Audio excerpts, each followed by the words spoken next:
Hallelujah. Praise the Lord. Praise the Lord. Good morning, church. ನಿಮ್ಮೆಲ್ಲರಿಗೂ ಶುಭ ಮುಂಜಾನೆ.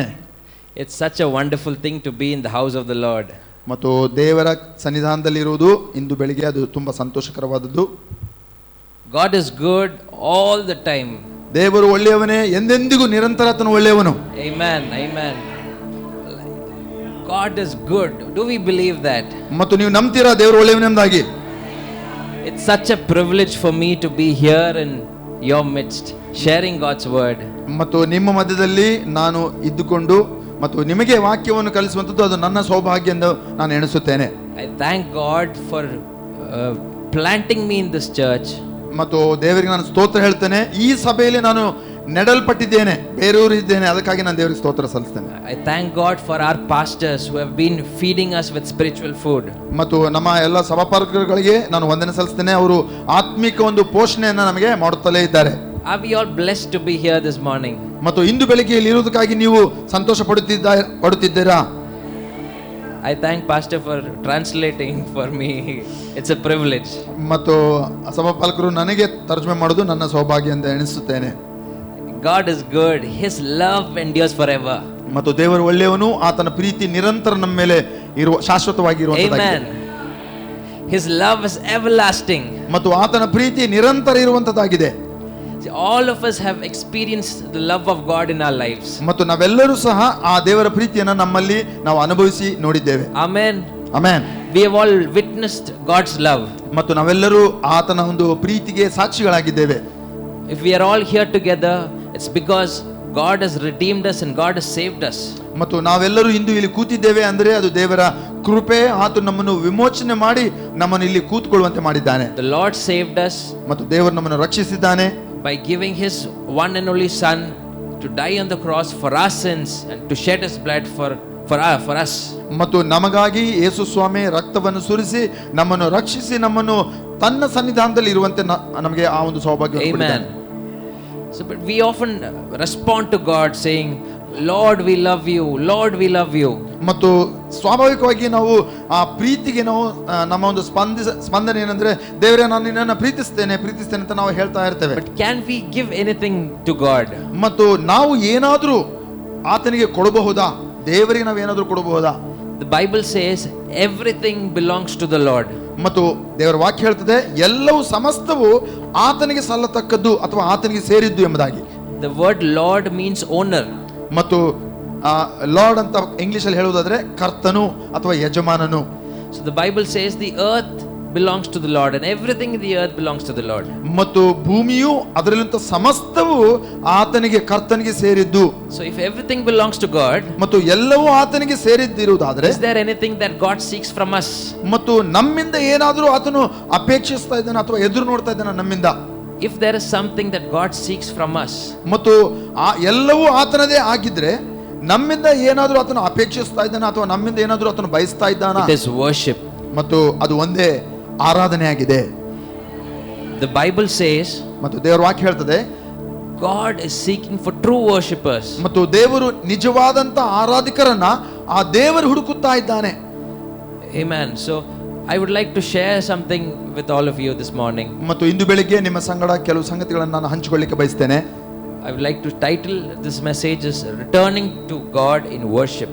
ಮತ್ತು ಇಂದು ನನ್ನ ಒಂದು ಸಂದೇಶದ ಒಂದು ಶೀರ್ಷಿಕೆ ನಾವು ಆರಾಧನೆಯಲ್ಲಿ ದೇವರ ಬಳಿಗೆ ಹಿಂತಿರುಗುವುದು ಎಂಬುದಾಗಿ. Can we say this after me? Returning to God in worship in Kannada, please. ಆರಾಧನೆಯಲ್ಲಿ ದೇವರ ಬಳಿಗೆ ನಾವು ಹಿಂತಿರುಗುವುದು. ಎಲ್ಲರೂ ಹೇಳೋಣ, ಆರಾಧನೆಯಲ್ಲಿ ದೇವರ ಬಳಿಗೆ ಹಿಂತಿರುಗೋಣ. Amen. What is worship? ಮತ್ತು ಆರಾಧನೆ ಅಂದ್ರೆ ಏನು? Oh, that's a nice picture there. What is worship? ಮತ್ತು ಅಲ್ಲಿ ಒಂದು ಚಿತ್ರ ಇದೆ, ಆರಾಧನೆ ಎಂದರೆ ಏನು ಎಂಬುದಾಗಿ ಇಲ್ಲಿ ಪ್ರಶ್ನೆ. We often think of worship as singing songs to God. Yeah. ಮತ್ತು ಆರಾಧನೆ ಅಂದ್ರೆ ನಾವು ಅಂದ್ಕೊಳ್ತೇವೆ ಹಾಡುವುದು, ದೇವರಿಗೆ ಹಾಡುಗಳನ್ನು ಹಾಡುವುದೇ ಆರಾಧನೆ ಅಂತ ಅಂದ್ಕೊಳ್ತೇವೆ. We all like songs, right? ನಮ್ಮೆಲ್ಲರಿಗೆ ಹಾಡುಗಳಂದ್ರೆ ತುಂಬಾ ಇಷ್ಟ ಅಲ್ಲ? ರಾಗ ಅಂದ್ರೆ ಇಷ್ಟ, ಹಾಡಂದ್ರೆ ಇಷ್ಟ. Not the secular song, we're talking about gospel songs. ಮತ್ತು ನಾನು ಹೊರಗಡೆ ಅನ್ಯರು ಹೇಳುವಂತ ಹಾಡುಗಳ ಬಗ್ಗೆ ಮಾತನಾಡ್ತಾ ಇಲ್ಲ, ನಮಗೆ ನಾವು ಆತ್ಮೀಕ ಹಾಡುಗಳ ಬಗ್ಗೆ ನಾನು ಮಾತಾಡ್ತಾ ಇದ್ದೇನೆ. Not film songs. ಮತ್ತು ಈ ಒಂದು ಚಲನಚಿತ್ರದ ಒಂದು ಮೂವಿಗಳ ಒಂದು ಹಾಡುಗಳ ಬಗ್ಗೆ ನಾನು ಹೇಳ್ತಾ ಇಲ್ಲ. Songs we sing in church. Cinema ಹಾಡುಗಳಲ್ಲ, ಆದ್ರೆ ದೇವರ ಸನ್ನಿಧಾನದಲ್ಲಿ ಆರಾಧನೆ ಮಾಡುವಾಗ ಹಾಡುವಂತ ಹಾಡುಗಳು. So what is worship? Is it singing songs to God? ಮತ್ತು ಆರಾಧನೆ ಅಂದ್ರೆ ಕೇವಲ ದೇವರಿಗೆ ಹಾಡು ಹಾಡುವುದು ಮಾತ್ರನಾ? Or I can say, is it just singing songs to God? ಮತ್ತು ಕೇವಲ ಹಾಡು ಹಾಡುವುದು ಮಾತ್ರ ಅದು ದೇವರಿಗೆ ಆರಾಧನೆ ಮಾಡಿದಂತೆನಾ? Singing is not wrong. ಮತ್ತು ಹಾಡುವುದು ಅದು ತಪ್ಪಲ್ಲ. But in today's message, returning to God in worship, ಮತ್ತು ಇಂದು ನನ್ನ ಒಂದು ಸಂದೇಶದ ಶೀರ್ಷಿಕೆಯಲ್ಲಿ ಹೇಳುವ ಪ್ರಕಾರ ಆರಾಧನೆಯಲ್ಲಿ ದೇವರಿಗೆ ಹಿಂತಿರುಗೋಣ ಅಂತ ಹೇಳುವಂತ ಒಂದು ಈ ಶೀರ್ಷಿಕೆಯಲ್ಲಿ we will have a biblical understanding of what worship is. ಮತ್ತು ಆರಾಧನೆ ಅಂದ್ರೆ ಏನು ಅನ್ನುವಂತ ಒಂದು ಅಂಶವನ್ನ ನಾವು ಆ ಒಂದು ವಿವರಣೆಯನ್ನ ಈ ಒಂದು ದೈವಿಕ ದೇವರ ವಾಕ್ಯಕ್ಕೆ ಅನುಗುಣವಾಗಿ ನಾವು ಕೇಳಿಸ್ಕೊಳ್ಳೋಣ. So that just as Jesus said, so we would worship God in spirit and in truth. ಮತ್ತು ಯೇಸು ಹೇಳಿದಂತೆ ನಾವು ಆ ದೇವರನ್ನ ಆತ್ಮದಲ್ಲಿ ಸತ್ಯಕ್ಕೆ ತಕ್ಕ ಹಾಗೆ ಆರಾಧನೆ ಮಾಡುವವರಾಗಿರೋಣ. Amen. Shall we just pray for a moment? ಮತ್ತು ಒಂದು ಕ್ಷಣ ನಾವು ಪ್ರಾರ್ಥನೆ ಮಾಡಲಿಕ್ಕೆ ಕಣ್ಣುಗಳು ಮುಚ್ಚೋಣ. Can we all close our eyes? ನಮ್ಮ ಕಣ್ಣುಗಳು ಮುಚ್ಚುತ್ತಿರಲಾಗಿ ನಾವು ಪ್ರಾರ್ಥನೆ ಮಾಡಿಕೊಳ್ಳೋಣ. Father, we pray that you would speak to us this morning. ತಂದೆ, ನಿನಗೆ ಪ್ರಾರ್ಥಿಸುತ್ತೇವೆ ನಮ್ಮ ಸಂಗಡ ನೀನು ಮಾತನಾಡು ಎಂಬುದಾಗಿ. We humble before your presence. ನಿನ್ನ ಸನ್ನಿಧಾನದಲ್ಲಿ ನಮ್ಮನ್ನು ನಾವು ತಗ್ಗಿಸಿಕೊಳ್ಳುತ್ತೇವೆ. We pray that you will open the eyes of our understanding, O God. ನಮ್ಮ ಒಂದು ಅರ್ಥ ಮಾಡಿಕೊಳ್ಳುವಂತ ಕ್ಷಮತೆಯನ್ನ ಆ ಕಣ್ಣುಗಳನ್ನು ನೀನು ತೆರೆಯಬೇಕಾಗಿ ನಾವು ಬೇಡುತ್ತೇವೆ. That we may know you more. ಮತ್ತು ನಾವು ನಿನ್ನನ್ನು ಇನ್ನೂ ಹೆಚ್ಚಾಗಿ ತಿಳಿದುಕೊಳ್ಳುವವರಾಗುವಂತೆ ಸಾಮರ್ಥ್ಯಗೊಳಿಸು. So that we may worship you more. ನಿನ್ನನ್ನು ಹೆಚ್ಚೆಚ್ಚಾಗಿ ನಾವು ಆರಾಧನೆ ಮಾಡುವವರಾಗಿರುವಂತೆ ಸಹಾಯ ಮಾಡು. We pray that you will touch every heart. ಪ್ರತಿಯೊಂದು ಹೃದಯಗಳನ್ನು ನೀನು ತಾಕಬೇಕಾಗಿ ನಾವು ಪ್ರಾರ್ಥಿಸುತ್ತೇವೆ. So that the word would be rooted in our hearts and bear fruit. ವಾಕ್ಯವು ನಮ್ಮಲ್ಲಿ ಬೇರೂರಿ ಅದರಿಂದ ಫಲಗಳನ್ನ ಕಾಣುವವರಾಗುವಂತೆ ಸಹಾಯ ಮಾಡು. In Jesus' mighty name. ಯೇಸುವಿನ ಒಂದು ಸಾಮರ್ಥ್ಯವುಳ್ಳ ನಾಮದಲ್ಲಿ ಪ್ರಾರ್ಥಿಸುತ್ತೇವೆ. Amen. ಪ್ರಾರ್ಥನೆ ಆದ್ಮೇಲೆ ಏನು ಹೇಳಬೇಕು? Amen. Amen. Amen. So what is worship? ಮತ್ತು ಆರಾಧನೆ ಅಂದ್ರೆ ಏನು? See, the word worship, it derives its meaning from the word worthship, which means to esteem or give importance to something. ಮತ್ತು ಆರಾಧನೆ ಅಂತ ಹೇಳುವಾಗ ಅದು ವರ್ತ್ಶಿಪ್ ಅಂದ್ರೆ ಅದು ಯೋಗ್ಯವಾಗಿ ಎಣಿಸುವಂತದ್ದು ಎಂಬುದಾಗಿ ಅಲ್ಲಿ ಕಂಡು ಬರುತ್ತದೆ. ಮತ್ತು ಯಾವುದಾದರೂ ನಾವು ಯೋಗ್ಯವಾಗಿ ಎಣಿಸುವುದು ಎಂಬುದಾಗಿ ಹೇಳಲ್ಪಡುತ್ತದೆ. To honor somebody or something, or to place highest value on something. ಮತ್ತು ಒಬ್ಬರನ್ನ ಗೌರವಿಸುವುದು ಅಥವಾ ಹೆಚ್ಚಾಗಿ ಎಣಿಸುವುದು ಎಂಬುದಾಗಿ ಆ ಆರಾಧನೆಯ ಅರ್ಥ. You know, all of us actually worship whether we know it or not. ಮತ್ತು ನಮ್ಮೆಲ್ಲರಿಗೂ ತಿಳಿದಿದ್ರು ತಿಳಿಯದೇ ಇದ್ರು ನಾವು ಆರಾಧನೆ ಮಾಡ್ತಾ ಇದ್ದೇವೆ ಯಾವುದೋ ಒಂದು ರೀತಿಯಲ್ಲಿ. We think we worship God only. ಮತ್ತು ನಾವು ಅಂದ್ಕೊಳ್ತೇವೆ ನಾವು ದೇವರನ್ನು ಮಾತ್ರ ಆರಾಧನೆ ಮಾಡ್ತಾ ಇದ್ದೀವಿ ಎಂಬುದಾಗಿ ಅಂದ್ಕೊಳ್ತಾ ಇರ್ತೇವೆ. Whenever we place value on anything or anybody, that becomes our object of worship. ಯಾವುದೇ ಒಂದು ವಸ್ತುಗಾಗಲಿ ಅಥವಾ ಯಾವುದೇ ಒಂದು ಮನುಷ್ಯನಿಗೆ ನಾವು ಹೆಚ್ಚು ಆದ್ಯತೆ ಅಥವಾ ಸನ್ಮಾನ ಅಥವಾ ಗೌರವವನ್ನು ಸಲ್ಲಿಸುವುದಾದ್ರೆ ಅದನ್ನೇ ನಾವು ಆರಾಧನೆ ಮಾಡ್ತಾ ಇದ್ದೇವೆ. We may be singing songs. ಮತ್ತು ನಾವು ಹಾಡುಗಳನ್ನ ಹಾಡ್ತಾ ಇರಬಹುದು. That is good. ಅದು ಒಳ್ಳೆಯದೇ. But if we place higher value on something else or somebody else, ಮತ್ತು ಯಾವುದಾದ್ರೂ ವಸ್ತುವಿನ ಮೇಲಾಗ್ಲಿ ವ್ಯಕ್ತಿಯ ಮೇಲಾಗ್ಲಿ ನಾವು ಹೆಚ್ಚು ಒಂದು ಬೆಲೆಯನ್ನು ಅಥವಾ ಅದಕ್ಕೆ ಕೊಡುವುದಾದರೆ ಅದು ಆರಾಧನೆ ಆಗುತ್ತದೆ. That becomes our object of worship. ಮತ್ತು ನಮ್ಮ ಆರಾಧನೆ ಒಂದು ಮುಖ್ಯ ಭಾಗ ಅದೇ ಆಗ್ಬಿಡ್ತದೆ. ಅದಕ್ಕೆ ನಾವು ಯಾವುದಕ್ಕೆ ನಾವು ಗೌರವ ಕೊಡ್ತೀವೋ, ಯಾವುದಕ್ಕೆ ನಾವು ಬೆಲೆಯನ್ನು ಸಲ್ಲಿಸ್ತೀವೋ ಅದೇ ನಮ್ಮ ಮುಖ್ಯ ಆರಾಧನೆ ಆಗ್ಬಿಡ್ತದೆ. The Bible says that becomes an idol. ಮತ್ತು ದೇವರ ವಾಕ್ಯದಲ್ಲಿ ದೇವರನ್ನು ಬಿಟ್ಟು ಬೇರೆದಕ್ಕೆ ನಾವು ಆದ್ಯತೆ ಕೊಡೋದಾದ್ರೆ ಅದು ನಮ್ಮ ಒಂದು ವಿಗ್ರಹ ಆಗ್ಬಿಡ್ತದೆ ಅಥವಾ ವಿಗ್ರಹ ಆರಾಧನೆ. Whenever we think of idols, we think of a statue. ಮತ್ತು ನಾವು ಆ ಒಂದು ಮೂರ್ತಿಗಳನ್ನು ನಾವು ನೋಡ್ತೇವೆ. Yeah, we think idols are only statues. ಮತ್ತು ಈ ಒಂದು ಮೂರ್ತಿಗಳು ನೋಡುವಾಗ ಅದು ಪ್ರತಿಮೆಗಳಾಗಿವೆ ಎಂಬುದಾಗಿ ನಾವು ಆ ರೀತಿಯಲ್ಲಿ ಅದನ್ನು ಗುರುತಿಸ್ತೇವೆ. But according to God's word, ಮತ್ತು ದೇವರ ವಾಕ್ಯಕ್ಕೆ ಅದಕ್ಕೆ ಅನುಗುಣವಾಗಿ anything that you place worship, when you place worth on apart from God, it becomes an idol. ಮತ್ತು ದೇವರನ್ನ ಬಿಟ್ಟು ಬೇರೆ ಯಾವುದೇ ವಸ್ತು ಅಥವಾ ವ್ಯಕ್ತಿಯ ಮೇಲೆ ನಾವು ಅದಕ್ಕೆ ಸನ್ಮಾನ ಗೌರವ ಸಲ್ಲಿಸುವುದಾದ್ರೆ ಅದು ಆ ಒಂದು ವಿಗ್ರಹ ಆಗುತ್ತದೆ. ಅದಕ್ಕೆ ವಿಗ್ರಹ ಆರಾಧನೆ ಅಂತ ನಾವು ಹೇಳ್ತೇವೆ. And that is very dangerous. ಮತ್ತು ಅದು ಬಹಳ ಭಯಂಕರವಾದಂತ ಒಂದು ಸ್ಥಿತಿ, ದೇವರನ್ನ ಬಿಟ್ಟು ಬೇರೆ ಸಂಗತಿಗಳನ್ನ ಆರಾಧನೆ ಮಾಡುವುದು. Because if there's one thing God hates, it is idols. ಮತ್ತು ದೇವರು ಒಂದನ್ನ ತನ್ನ ಪೂರ್ಣದಿಂದ ಆತನ ಅಸಹ್ಯ ಪಡುವಂತ ಸಂಗತಿ ಏನಂದ್ರೆ ವಿಗ್ರಹ ಆರಾಧನೆ. God never tolerates idols. ಮತ್ತು ಮೂರ್ತಿಗಳನ್ನ ಪೂಜೆ ಮಾಡುವುದು ದೇವರು ಸಹಿಸಿಕೊಳ್ಳುವುದಿಲ್ಲ. So whatever the idol it may be, God hates idols. God is jealous. ಮತ್ತು ದೇವರು ಆತನು jealous ಆತನು ಅಸೂಯೆ ಪಡುತ್ತಾನೆ. ತನಗೆ ಬರಬೇಕಂತ ಆರಾಧನೆಯನ್ನ ನೀವು ಆ ವಿಗ್ರಹಕ್ಕಾಗ್ಲಿ ಅಥವಾ ಮೂರ್ತಿಗಾಗ್ಲಿ ನೀವು ಮಾಡುವುದಾದ್ರೆ ಆತನು ಅಸಹ್ಯ ಪಡುತ್ತಾನೆ ಅಥವಾ ಆತನ ಅಸೂಯೆ ಬರುತ್ತದೆ. It's because God alone is worthy of all worship. ಯಾಕೆಂದ್ರೆ ಎಲ್ಲ ಆರಾಧನೆಗೆ ದೇವರು ಬಿಟ್ಟರೆ ಬೇರೆ ಯಾರು ಯೋಗ್ಯರಲ್ಲ ರೀ.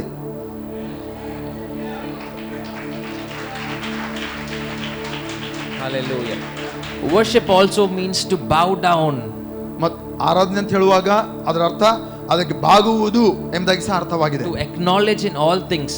ಎಲ್ಲ ವಿಷಯಗಳಲ್ಲಿ ಅದನ್ನು ಒಪ್ಪಿಕೊಳ್ಳುವಂಥದ್ದು ಅದು ಆರಾಧನೆ. It's perpetual gratitude. That means you are grateful continuously. ಮತ್ತು ಸತತವಾಗಿ ಕೃತಜ್ಞತೆ ಉಳ್ಳವರಾಗಿರುವುದು ಅದು ಆರಾಧನೆ ಆಗಿದೆ. It means to prostrate or to surrender. ಅದರ ಅರ್ಥ ಸಾಷ್ಟಾಂಗವೆರಗಿ ಅಂದ್ರೆ ತೀರ ನಿನ್ನ ದೇಹವನ್ನ ಮಲಗಿ ನೀನು ಆರಾಧನೆ ಮಾಡುವಂಥದ್ದು. It means to acknowledge that God is the source of everything. ಮತ್ತು ಅದರ ಅರ್ಥ ದೇವರು ಎಲ್ಲವುದಕ್ಕೆ ಮೂಲತಃ ಆಗಿದ್ದಾನೆ, ಮೂಲ ಆಗಿದ್ದಾನೆ ಎಂಬುದಾಗಿ. Amen. Amen. So it's so important for us to have a understanding of what worship is. ಮತ್ತು ನಮಗೆ ಆರಾಧನೆ ಒಂದು ಸರಿಸಮವಾದಂತ ಒಂದು ಅರ್ಥ ನಮಗಿರಬೇಕು. Because so much of what we think is worship may not be worship at all. ನಾವೆಲ್ಲರೂ ಅಂದುಕೊಂಡಂತೆ ಆರಾಧನೆಗಳು ಅದು ನಿಜವಾಗ್ಲೂ ಆರಾಧನೆ ಆಗಿರದೇ ಇರಬಹುದು. So point number 1, worship is recognition of who God is. ಮತ್ತು ಆರಾಧನೆ ಎಂದರೆ ದೇವರು ಯಾರೆಂಬುದು ಆತನನ್ನು ಗುರುತಿಸುವುದು, ಅದೇ ಆರಾಧನೆ ಆಗಿದೆ. In the very act of recognition we do two things. ಮತ್ತು ಈ ಒಂದು ಗುರುತಿಸುವಂತ ಸಂಗತಿಯಲ್ಲಿ ಎರಡು ವಿಷಯಗಳನ್ನು ನಾವು ಮಾಡ್ತೇವೆ. Identify, ಒಂದು ಆತನನ್ನು ಗುರುತಿಸುತ್ತೇವೆ, and acknowledge. ಮತ್ತು ಆತನನ್ನ ಒಪ್ಪಿಕೊಳ್ಳುತ್ತೇವೆ. ಗುರುತಿಸಿದ ನಂತರ ಒಪ್ಪಿಕೊಳ್ಳುವುದು. See, worship is not possible if you don't know the one whom you are worshipping. ಮತ್ತು ಯಾರನ್ನ ನೀವು ಆರಾಧನೆ ಮಾಡ್ತಾ ಇದ್ದೀರಿ ಎಂಬುದಾಗಿ ನೀವು ತಿಳಿದುಕೊಳ್ಳದೇ ಇದ್ದರೆ ನಿಮ್ಮ ಆರಾಧನೆಗೆ ಅರ್ಥವೇ ಇಲ್ಲ. We sing songs, we can sing songs. ನಾವು ಹಾಡು ಹಾಡ್ತಾ ಇರಬಹುದು ಚೆನ್ನಾಗಿ. But if we don't know God whom we are worshipping, ಮತ್ತು ಯಾರನ್ನ ನಾವು ಆರಾಧನೆ ಮಾಡ್ತಾ ಇದ್ದೀವಿ ಆ ದೇವರು ನಮಗೆ ಗೊತ್ತಿಲ್ಲ ಅಂದ್ರೆ we cannot worship at all. ನಾವು ಆರಾಧನೆ ಮಾಡ್ಲಿಕ್ಕೆ ಸಾಧ್ಯವಿಲ್ಲ. ಅದು ಆರಾಧನೆ ಅಲ್ಲ ಅದು. So in order to worship we must know God. ಮತ್ತು ಆರಾಧನೆ ಮಾಡಬೇಕು ಅಂದ್ರೆ ಅದರ ಸಂಪೂರ್ಣವಾಗಿ ಆರಾಧನೆ ಅಂತಂದ್ರೆ ನಾವು ದೇವರನ್ನು ತಿಳಿದುಕೊಂಡವರಾಗಿರ್ಬೇಕು. ಅದು ನಿಜವಾದ ಆರಾಧನೆ. We can only worship God to the degree we know him. ಮತ್ತು ಎಷ್ಟು ಮಟ್ಟಿಗೆ ನಾವು ದೇವರನ್ನು ತಿಳಿದುಕೊಳ್ತೇವೆ ಅಷ್ಟರ ಮಟ್ಟಿಗೆ ಮಾತ್ರ ನಾವು ದೇವರನ್ನು ಆರಾಧನೆ ಮಾಡಬಹುದು. The lesser we know about God, ಮತ್ತು ಕಡಿಮೆ ನಾವು ತಿಳಿದುಕೊಂಡಿದ್ರೆ ದೇವರನ್ನ, the lesser we can worship. ನಮ್ಮ ಆರಾಧನೆ ಕಡಿಮೆ, ಕೊಂಚವಾಗಿರ್ತದೆ, ಸ್ವಲ್ಪವಾಗಿರ್ತದೆ. So the best place to go to know God, ಮತ್ತು ದೇವರನ್ನು ತಿಳಿದುಕೊಳ್ಳಬಹುದಂತ ಉತ್ತಮವಂತ ಒಂದು ಸ್ಥಳ ಏನಂದ್ರೆ is the Bible. ಅದು ದೇವರ ವಾಕ್ಯವೇ, ಬೈಬಲ್ ಆಗಿದೆ. Amen. Amen. Amen. Amen. For example, the Bible says in Psalms 100 verse 3. ಮತ್ತು ಬೈಬಲ್ ಅಲ್ಲಿ ನಾವು ನೋಡ್ತೇವೆ ಕೀರ್ತನೆ 100ನೇ ಅಧ್ಯಾಯ ಮತ್ತು 3ನೇ ವಚನದಲ್ಲಿ, Know that the Lord is good. It is he who made us and we are his. We are his people, the sheep of his pasture. ಕರ್ತನೇ ದೇವರೆಂದು ತಿಳಿದುಕೊಳ್ಳಿರಿ, ನಾವಲ್ಲ ಆತನೇ ನಮ್ಮನ್ನು ಉಂಟು ಮಾಡಿದ್ದಾನೆ, ನಾವು ಆತನ ಜನರು, ಆತನ ಹುಲ್ಲುಗಾವಲಿನಲ್ಲಿ ಮಂದೆಯೂ ಆಗಿದ್ದೇವೆ. So God, the Bible introduces God over and again in different passages.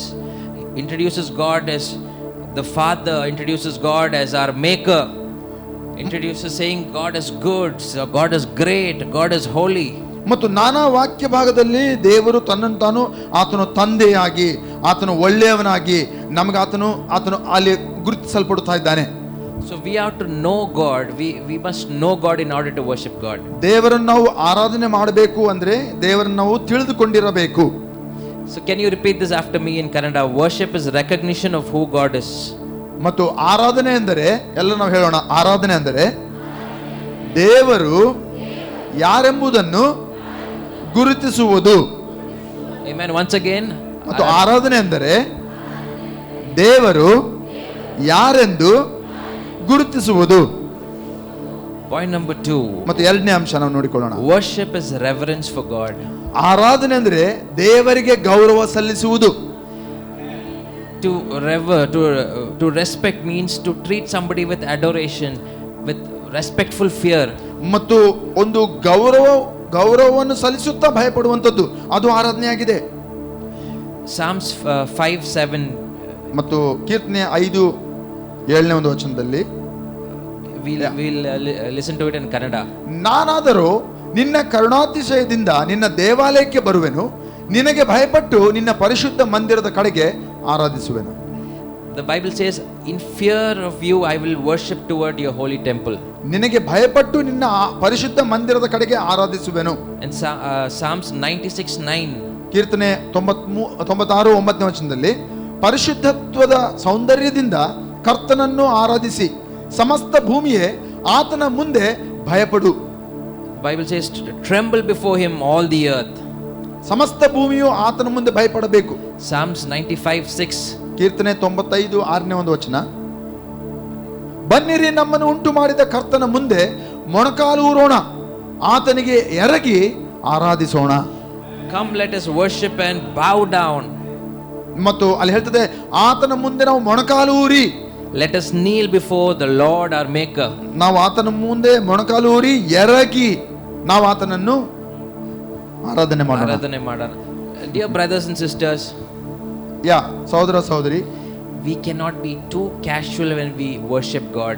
ದೇವರನ್ನು ಆರಾಧನೆ ಮಾಡುವಾಗ ನಾವು ಸಲೀಸಾಗಿ ತೆಗೆದುಕೊಳ್ಳಬಾರದು. We cannot be too casual when we worship God. ಮತ್ತು ಬಹಳ ಆರಾಧನೆಯನ್ನು ನಾವು ಬಹಳ ಸರಳವಾಗಿ ನಾವು ತೆಗೆದುಕೊಳ್ಳಬಾರದು. We must come to God in utmost fearful respect. ದೇವರಿಗೆ ಭಯಪಡುತ್ತಾ ಆತನಿಗೆ ಗೌರವವನ್ನು ಸಲ್ಲಿಸುತ್ತಾ ನಾವು ಆರಾಧನೆಗೆ ಬರಬೇಕಾಗಿದೆ. Sometimes when we come together like this, we should cut off many distractions. ಮತ್ತು ಕೆಲವು ಬಾರಿ ನಾವು ಈ ರೀತಿಯಲ್ಲಿ ಬರುವಾಗ ನಮಗೆ ಆ ಒಂದು ಆರಾಧನೆಗೆ ಅಡಚಣೆಗಳು ಬರುತ್ತವೆ, ಅವುಗಳನ್ನು ನಾವು ತಿರಸ್ಕಾರ ಮಾಡಬೇಕು ಅಥವಾ ಅವುಗಳನ್ನ ನಾವು ತೊರೆಯಬೇಕು, ಬಿಟ್ಟು ಬಿಡಬೇಕು. And even in our homes when we worship like we ought to worship God, ಮತ್ತು ನಾವು ಮನೆಗಳಲ್ಲಿ ಸಹ ಆರಾಧನೆ ಮಾಡುವರಾಗಿ ಇರುವಾಗ we must cut off certain distractions. ನಾವು ನಮಗೆ ಅಡ್ಡಿಪಡಿಸುವಂತ ಆಟಂಕ ತರುವಂತ ಆರಾಧನೆಗೆ ಅವುಗಳನ್ನ ನಾವು ದೂರ ಇಡಬೇಕು, ಅವುಗಳನ್ನ ಬಿಟ್ಟು ಬಿಡಬೇಕು. If you're distracted with something else, that shows the level of respect you have towards that person. ಮತ್ತು ಒಂದು ವೇಳೆ ಆರಾಧನೆಯಲ್ಲಿ ಏನಾದರೂ ನಿಮಗೆ ಅಡಚಣೆ ತಂದ್ರೆ ಅದನ್ನ ನೀವು ಆ ಆರಾಧನೆಯನ್ನು ಬಿಟ್ಟು ನೀವು ಯಾವುದನ್ನು ನೀವು ಗುರುತಿಸ್ತೀರೋ ಅದು ನಿಮ್ಮ ಒಂದು ಅದು ನಿಮ್ಮ ಯಾವುದಕ್ಕೆ ನೀವು ಗೌರವ ಸಲ್ಲಿಸ್ತಾ ಇದ್ದೀರಾ ಎಂಬುದಾಗಿ ಅದನ್ನು ಸೂಚಿಸ್ತದೆ. Like for example, if I'm talking to pastor, ಮತ್ತು ಉದಾಹರಣೆಗೆ ನಾನು ಪಾಸ್ಟರ್ ಅವ್ರ ಹತ್ರ ಮಾತಾಡ್ತಾ ಇದ್ದೀನಿ ಅನ್ಕೊಳ್ಳಿ, while he's talking back to me, ನಾನು ಅವರು ಸಹ ನನ್ನ ಸಂಗಡ ಅವ್ರು ತಿರುಗಿ ಮಾತನಾಡ್ತಾ ಇದ್ದಾರೆ ಅಂದ್ಕೊಳ್ರಿ. If I'm texting also on the phone, ಮತ್ತು ನಾನು ಮಾತನಾಡುತ್ತಾ ನಾನು ಮೊಬೈಲ್ ಅನ್ನು ನೋಡಿ ಅಲ್ಲಿ ಟೆಕ್ಸ್ಟ್ ಮಾಡ್ತಾ ಇರೋದು, means I don't respect him. ಅದರ ಅರ್ಥ ನಾನು ಅವರನ್ನ ಗೌರವಿಸ್ತಾ ಇಲ್ಲ ಎಂಬುದಾಗಿ ಅರ್ಥ. Amen. Amen. So worship is an attitude of the heart. ಮತ್ತು ಆರಾಧನೆ ಅನ್ನೋದು ಅದು ಹೃದಯ ಮತ್ತು ಮನೋಸ್ಥಿತಿಯಾಗಿದೆ, ಮನೋಭಾವ ಆಗಿದೆ. It's more than what we say or do. ಮತ್ತು ನಾವು ಏನು ಹೇಳುತ್ತೇವೆ ಅದಕ್ಕಿಂತ ಹೆಚ್ಚಾದದ್ದು ಅದು ಆರಾಧನೆ ಆಗಿದೆ. In Matthew chapter 15:8 and 9, ಮತ್ತಾಯ 15:8-9 ನಾವು ನೋಡ್ತೇವೆ. Bible says, these people draw near to me with their mouth and honor me with their lips, but their heart is far from me.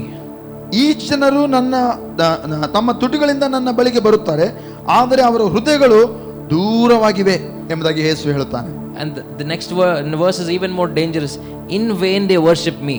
ಮತ್ತು vain they worship me. All their worship is waste. ಮತ್ತು ನಿಮ್ಮ ಆರಾಧನೆ ಎಲ್ಲ ಅದು ವ್ಯರ್ಥವಾದಂತ ಒಂದು ಆರಾಧನೆ ಎಂಬುದಾಗಿ ದೇವರು ಹೇಳ್ತಾನೆ. All that we think is worship is gone. It's waste. It's vain. ನಾವು ಯಾವುದು ಆರಾಧನೆ ಅಂತ ನಮ್ಮ ಒಂದು ದೃಷ್ಟಿಯಲ್ಲಿ ಅದು ಆರಾಧನೆ ಆಗಿದೆಯೋ ಅದೆಲ್ಲ ವ್ಯರ್ಥ. Amen. Amen. Worship is reverence for God. Can we repeat this in Kannada, please? ಮತ್ತು ಆರಾಧನೆ ದೇವರಿಗೆ ಸಲ್ಲಿಸುವ ಗೌರವವಾಗಿದೆ. ಎಲ್ಲರೂ ನನ್ನಿಂದ ಹೇಳ್ರಿ, ಆರಾಧನೆ ದೇವರಿಗೆ ಕೊಡುವ ಗೌರವ.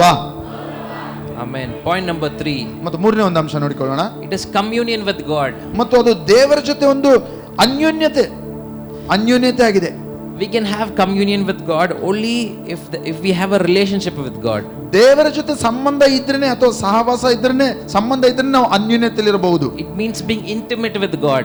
ಅದರ ಅರ್ಥ ದೇವರ ಜೊತೆ ನಿಕಟವಾಗಿ ಇರುವಂತದ್ದು. You cannot be intimate with somebody whom you do not know. ಮತ್ತು ಯಾರು ನಿಮಗೆ ಗೊತ್ತಿಲ್ವೋ ಪರಿಚಯವಿಲ್ವೋ ಅವ್ರ ಜೊತೆ ನಾವು ನಿಕಟವಾಗಿ ಸಂಬಂಧದಲ್ಲಿ ಇರಲಿಕ್ಕೆ ಸಾಧ್ಯವಿಲ್ಲ. The only way to relate to God, ಮತ್ತು ಅದು the only way to relate to God, Jesus says in John 14:24, ಮತ್ತು ಯೋಹಾನ 14:24 ಯೇಸು ಹೇಳ್ತಾನೆ, God is spirit and those who worship him must worship in spirit and in truth. ಮತ್ತು ದೇವರು ಆತ್ಮನಾಗಿದ್ದಾನೆ, ಆತನನ್ನು ಆರಾಧಿಸುವವರು ಆತ್ಮಕ್ಕೆ ತಕ್ಕ ಹಾಗೆ ಸತ್ಯಕ್ಕೆ ತಕ್ಕ ಹಾಗೆ ಆರಾಧಿಸಬೇಕು. If we have to worship, this is the way you can worship. ಮತ್ತು ನಾವು ಆರಾಧನೆ ಮಾಡುವಾಗ ಈ ರೀತಿಯಾದಂತ ಒಂದು ಆರಾಧನೆಯಲ್ಲಿ ನಾವು ಇರಬೇಕಾಗಿದೆ. Singing songs is fine. ಮತ್ತು ಹಾಡಾಡುವುದು ಅದು ಒಳ್ಳೆಯದೇ, ಉತ್ತಮ, There's no problem. ಅದು ಸಮಸ್ಯೆ ಇಲ್ಲ. But it is unless you worship God in spirit and in truth, we cannot truly worship God. ಮತ್ತು ಆತ್ಮದಲ್ಲಿ ಸತ್ಯಕ್ಕೆ ತಕ್ಕ ಹಾಗೆ ನಾವು ಆರಾಧನೆ ಮಾಡದೇ ಇದ್ದರೆ ನಾವು ನಿಜವಾದಂತ ಆರಾಧನೆಯಲ್ಲಿ ನಾವು ಒಳಗೊಂಡಿಲ್ಲ. So worship is communion with God. ಮತ್ತು ಆರಾಧನೆ ಅದು ದೇವರ ಜೊತೆ ಅನ್ಯೋನ್ಯತೆ ಆಗಿದೆ. Can we repeat this in Kannada, please? ಮತ್ತು ಆರಾಧನೆ, ಎಲ್ಲರೂ ಹೇಳೋಣ, ಆರಾಧನೆ ದೇವರೊಟ್ಟಿಗೆ ಅನ್ಯೋನ್ಯತೆ ಆಗಿದೆ. Point number 4, worship is our response to an encounter with God. ಮತ್ತು ನಾಲ್ಕನೇ ಒಂದು ಅಂಶ, ಆರಾಧನೆಯು ದೇವರೊಂದಿಗೆ ಮುಖಾಮುಖಿಯಾಗಿ ನಾವು ಕೊಡುವಂತ ಒಂದು ಪ್ರತಿಕ್ರಿಯೆ. Worship is not something that we would struggle to do. ಮತ್ತು ಆರಾಧನೆ ನಮಗೆ ಒಂದು ಸಮಸ್ಯೆಯಾಗಿ ಅಥವಾ ಭಾರವಾಗಿ ಇರಬಾರ್ದು, ಅದು ಮಾಡ್ಲಿಕ್ಕೆ ಆಗಲ್ಲ ಅನ್ನುವಂಥ ರೀತಿಯಲ್ಲಿ ಇರಬಾರ್ದು. See, many times in church and in many places, worship leaders, there is a lot of stress on the worship leader. ಮತ್ತು ಅನೇಕ ಬಾರಿ ಆರಾಧನೆ ನಾಯಕರಿಗೆ ಒಂದು ಒತ್ತಡ ಇರ್ತದೆ. Sometimes worship leader is more of a drill teacher. ಮತ್ತು ಆರಾಧನೆ ನಡೆಸುವಂತವ್ರು, ಆರಾಧನೆ ನಾಯಕರು ಒಂದು ಡ್ರಿಲ್ ಟೀಚರ್ ತರ ಇರ್ತಾರೆ ಅವರು. The worship leader says, lift your hand. ಮತ್ತು ಆರಾಧನೆ ನಾಯಕ ನಡೆಸುವಂತವ್ರು ಕೈಗಳನ್ನೆತ್ತಿರಿ ಅಂತ Or lift ಹೇಳಿದಾಗ, the other hand. ಇನ್ನೊಂದು ಕೈಯನ್ನು ಎತ್ತಿರಿ ಅಂತ ಹೇಳಿದಾಗ, Jump. ಮತ್ತು ಎಗ್ರಿ, Clap your hands. ಮತ್ತು ಚಪ್ಪಾಳೆ ತಟ್ರಿ.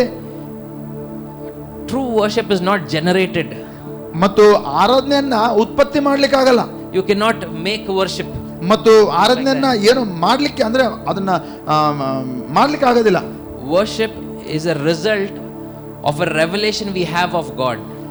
ದೇವರ ಬಗ್ಗೆ ನಮಗೆ ಪ್ರಕಟಣೆ ಆದಾಗ ಅದರ ಒಂದು ಪರಿಣಾಮವಾಗಿ ಆಗುವಂಥದ್ದೇ ಆರಾಧನೆ ಆಗಿದೆ. It is not the duty of the worship leader to make us feel good so that we will raise our hands. ಮತ್ತು ಆ ಒಂದು ಆರಾಧನೆ ನಾಯಕನ ಕೆಲಸ ನಮಗೇನೋ ಚೆನ್ನಾಗಿ ಅನಿಸಬೇಕು, ಹೃದಯದಲ್ಲಿ ಅನಿಸಿ ನಾವು ಕೈಗಳ ಮೇಲೆ ಕೆತ್ತಬೇಕು ಅನ್ನುವಂಥ ಒಂದು ಕೆಲಸ ಅವನದಲ್ಲ. Worship is a natural response to something.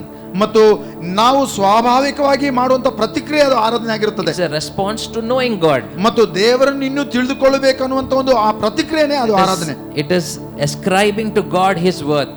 ಮತ್ತು ದೇವರು ಎಷ್ಟು ಯೋಗ್ಯನಾಗಿದ್ದಾನೆ ಎಂಬುದಕ್ಕೆ ವಿವರಣೆ ಮಾಡುವುದೇ ಆರಾಧನೆ ಆಗಿದೆ. Amen.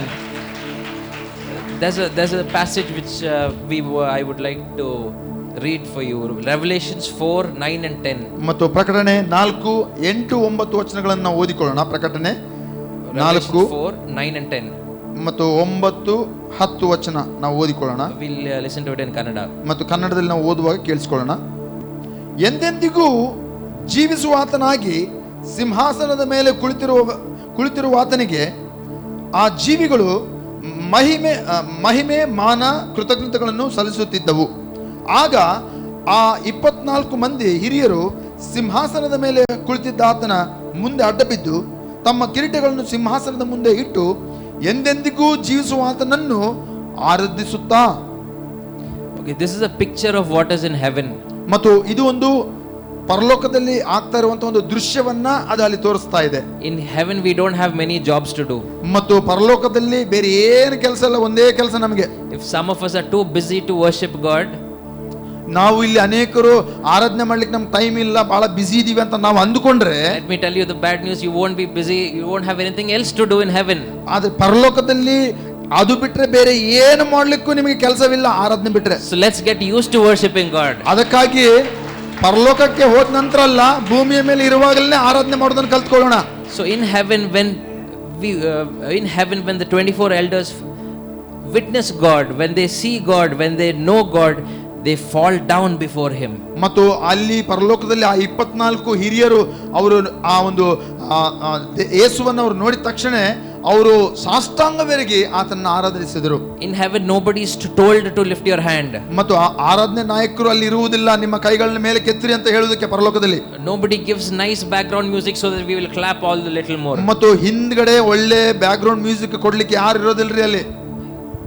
Sorry.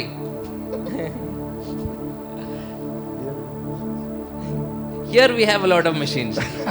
But there, only worship. Amen. ಇಲ್ಲಿ ನಮಗೆ ಯಂತ್ರಗಳಿವೆ, ಹಿಂದ್ಗಡೆ ಬ್ಯಾಕ್ ಗ್ರೌಂಡ್ ಮ್ಯೂಸಿಕ್ ಕೊಡ್ಲಿಕ್ಕೆ ಮನುಷ್ಯರಿಲ್ಲ ಅಂದ್ರೂ ಮ್ಯೂಸಿಕ್ ಕೊಡ್ಬೋದು, ಆದ್ರೆ ಪರಲೋಕದಲ್ಲಿ ಯಾವ ಒಂದು ಮ್ಯೂಸಿಕ್ ಇರಲ್ಲ. So worship is a natural response. ಮತ್ತು ಆ ಒಂದು ಆರಾಧನೆ ಅದು ಸ್ವಾಭಾವಿಕವಾಗಿ ನಾವು ಮಾಡುವಂತ ಪ್ರತಿಕ್ರಿಯೆ ಆಗಿರಬೇಕು. If we know God, ನಮಗೆ ದೇವರು ತಿಳಿದಿದ್ರೆ, worship flows automatically. ದೇವರ ಬಗ್ಗೆ ನಮಗೆ ಚೆನ್ನಾಗಿ ಗೊತ್ತಿದ್ರೆ ಆರಾಧನೆ ಅನ್ನುವುದು ಸ್ವಾಭಾವಿಕವಾಗಿ ಅದು ಸುರಿತದೆ. If we don't know God, ಮತ್ತು ದೇವರು ಗೊತ್ತಿಲ್ಲ ಅಂದ್ರೆ we can sing nice songs. ನಾವು ಒಳ್ಳೆ ಹಾಡುಗಳನ್ನ ಹಾಡುವವರಾಗಿರಬಹುದು ಅಷ್ಟೇ. Right. Worship, can we repeat this in Kannada? Worship is our a response to an encounter with God. ಮತ್ತು ನಾವು ಇದನ್ನ ಕನ್ನಡದಲ್ಲಿ ಹೇಳೋಣ. ಆರಾಧನೆ ದೇವರೊಂದಿಗೆ ಮುಖಾಮುಖಿಯಾಗಿ ಆತನಿಗೆ ಕೊಡುವಂತ ಪ್ರತಿಕ್ರಿಯೆಯಾಗಿದೆ. Point number 5. ಮತ್ತು ಐದನೇ ಒಂದು ಅಂಶ, Worship is sacrifice. ಮತ್ತು ಆರಾಧನೆ ಅದು ತ್ಯಾಗವಾಗಿದೆ. See, the best way to understand something in the Bible ಮತ್ತು ಬೈಬಲಲ್ಲಿ ನಾವು ಅರ್ಥ ಮಾಡ್ಕೊಳ್ಬೇಕಾದಂತ ಒಂದು ಉತ್ತಮವಾದ ಸಂಗತಿ is to ಏನಂದ್ರೆ, see where it was mentioned first in the Bible. ಮತ್ತು ಆ ಆರಾಧನೆಯ ಒಂದು ಪದ ಮೊಟ್ಟ ಮೊದಲನೇ ಬಾರಿ ಎಲ್ಲಿ ಅದು ಉಪಯೋಗ ಮಾಡಲ್ಪಡ್ತು ಆರಾಧನೆ ಅನ್ನುವಂತ ಪದ So ನಾವು ತಿಳ್ಕೊಳ್ಬೇಕು. we get to know what was the context where it was used. ಮತ್ತು ಆ ಮೊದಲನೇ ಬಾರಿ ಆರಾಧನೆ ಅನ್ನುವಂತ ಪದ ಎಲ್ಲಿ ಉಪಯೋಗ ಆಗಿದೆ ಎಂಬುದಾಗಿ ನಾವು ತಿಳ್ಕೊಂಡಾಗ ಅದರ ಸಂದರ್ಭ ನಮ್ಗೆ ಅರ್ಥ ಆದಾಗ ನಮ್ಗೆ ಆರಾಧನೆ ಚೆನ್ನಾಗಿ ಅರ್ಥ The ಆಗ್ಬೋದು. word worship was first used in the Bible ಮತ್ತು ಆ ಆರಾಧನೆ ಅನ್ನುವಂತ ಮೊಟ್ಟ ಮೊದಲನೇ ಬಾರಿ ಉಪಯೋಗ ಮಾಡಲ್ಪಟ್ಟಂತ ಸ್ಥಳ ಆ ಬೈಬಲ್ ಅಲ್ಲಿ in Genesis 22. ಆದಿಕಾಂಡ 22ನೇ ಅಧ್ಯಾಯದಲ್ಲಿ. In Genesis 22, ಮತ್ತು ಆ ಆದಿಕಾಂಡ 22ನೇ ಅಧ್ಯಾಯದಲ್ಲಿ there was no music, ಅಲ್ಲಿ ಯಾವ ವಾದ್ಯಗಳು ಅಂದ್ರೆ ಮ್ಯೂಸಿಕ್ ಇರಲಿಲ್ಲ, there was no worship leader, ಅಲ್ಲಿ ಯಾವ ಆರಾಧನೆ ನಾಯಕರು there ಇರಲಿಲ್ಲ, was no instrument, ಅಲ್ಲಿ ಯಾವ ವಾದ್ಯಗಳು ಇರಲಿಲ್ಲ, there was no choir, ಅಲ್ಲಿ ಯಾವ ಕ್ವಾಯರ್ ಅವರು ತಂಡದವರು ಇರಲಿಲ್ಲ, there was no sound system, ಅಲ್ಲಿ ಯಾವ ಸೌಂಡ್ ಸಿಸ್ಟಮ್ ಸಹ ಇರಲಿಲ್ಲ. but there was a 100-year-old man. ಆದ್ರೆ ಅಲ್ಲಿ 100 ವರ್ಷ ವಯಸ್ಸುಳ್ಳ ಒಂದು ವೃದ್ಧನು ಇದ್ದನು, And there was a teenager boy. ಮತ್ತು ಒಬ್ಬ ಯವ್ವನ ಹುಡುಗನು ಅವನು ಸಹ ಇದ್ದನು. And this 100-year-old man ಮತ್ತು ಈ ಒಂದು 100 ವರ್ಷದ ವಯಸ್ಸಿನವನು seems to have an understanding of worship. ಮತ್ತು ಆತನಿಗೆ ಆರಾಧನೆ ಬಗ್ಗೆ ಸಂಪೂರ್ಣವಾಗಿ ಅರ್ಥ ಮಾಡಿಕೊಂಡವನಾಗಿದ್ದಾನೆ ಅಂತ ಕಾಣುತ್ತದೆ. This man's name is Abraham. ಮತ್ತು ಆತನ ಹೆಸರು ಬೇರೆ ಯಾರಲ್ಲ, ಆ ಅಬ್ರಹಾಮನಾಗಿದ್ದಾನೆ. Let us read and learn from this passage ಮತ್ತು ಈ ಒಂದು ವಾಕ್ಯ ಭಾಗವನ್ನು ಓದುತ್ತಾ ನಾವು ಅರ್ಥ from the ಮಾಡಿಕೊಳ್ಳೋಣ. life of Abraham. ಮತ್ತು ಆ ಅಬ್ರಹಾಮನ ಜೀವಿತದಿಂದ ಆತನು ಮಾಡಿದಂತ ಆರಾಧನೆ ಎಂತದಾಗಿತ್ತು ಎಂಬುದಾಗಿ. ಇವುಗಳಾದ ಮೇಲೆ ದೇವರು ಅಬ್ರಹಾಮನನ್ನು ಶೋಧಿಸುವುದಕ್ಕಾಗಿ ಆತನು ಅವನಿಗೆ ಅಬ್ರಹಾಮನೇ ಅಂದನು. ಅದಕ್ಕವನು ಇಗೋ ಇದ್ದೇನೆ ಅಂದನು. ಆಗ ಆತನು, ನೀನು ಪ್ರೀತಿ ಮಾಡುವ ನಿನ್ನ ಒಬ್ಬನೇ ಮಗನಾದ ಇಸಾಕನನ್ನು ಈಗ ನಾನು ಮೊರೆಯ ದೇಶಕ್ಕೆ ಹೋಗಿ ಅಲ್ಲಿ ನಿನಗೆ ಒಂದು ಬೆಟ್ಟದ ಮೇಲೆ ಅವನನ್ನು ದಹನ ಬಲಿಯಾಗಿ ಅರ್ಪಿಸು ಅಂದನು. ಅಬ್ರಹಾಮನು ಬೆಳಿಗ್ಗೆ ಎದ್ದು ತನ್ನ ಕತ್ತೆಗೆ ತಡಿ ಹಾಕಿ ತನ್ನ ಯುವಕರಲ್ಲಿ ಇಬ್ಬರನ್ನು ತನ್ನ ಮಗನನಾದ ಇಸಾಕನನ್ನು ಕರೆದುಕೊಂಡು ದಹನ ಬಲಿಗಾಗಿ ಕಟ್ಟಿಗೆಗಳನ್ನು ಓಡಿಸಿ ಎದ್ದು ದೇವರು ತನಗೆ ಹೇಳಿದ ಸ್ಥಳಕ್ಕೆ ಹೋದನು. 3ನೇ ದಿನದಲ್ಲಿ ಅಬ್ರಹಾಮನು ತನ್ನ ಕಣ್ಣುಗಳನ್ನೆತ್ತಿ ಆ ಸ್ಥಳವನ್ನು ದೂರದಿಂದ ನೋಡಿದನು. ಅಬ್ರಹಾಮನು ತನ್ನ ಯುವಕರಿಗೆ, ಕತ್ತೆ ಸಂಗಡ ಇಲ್ಲಿಯೇ ಇರ್ರಿ, ನಾನು ಹುಡುಗನು ಅಂದ್ರೆ ಮಗನು ಅಲ್ಲಿಗೆ ಹೋಗಿ ಆರಾಧನೆ ಮಾಡಿ ನಿಮ್ಮ ಬಳಿಗೆ ಹಿಂತಿರುಗಿ ಬರುತ್ತೇವೆ ಅಂದರು. ಆರಾಧನೆ ಮಾಡಿ. ಆರಾಧನೆ ಮಾಡಿ. This is where it is mentioned first in the Bible. ಆರಾಧನೆ. ಮತ್ತು ಮೊದಲನೇ ಬಾರಿ ಬೈಬಲ್ ಅಲ್ಲಿ ಆರಾಧನೆ ಅಂತ ಪದ ಬರೆದಿರುವಂತ ಸ್ಥಳ ಆರಾಧನೆ ಮಾಡಿ ಅಂತ ಅಬ್ರಹಾಮನ್ ಹೇಳ್ತಾ ಇದ್ದಾನೆ. Can you repeat after me? ಆರಾಧನೆ ಮಾಡಿ. ಆರಾಧನೆ ಮಾಡಿ. ಎಲ್ಲರೂ ಹೇಳೋಣ, ಆರಾಧನೆ ಮಾಡಿ. So God asked Abraham to sacrifice his own son.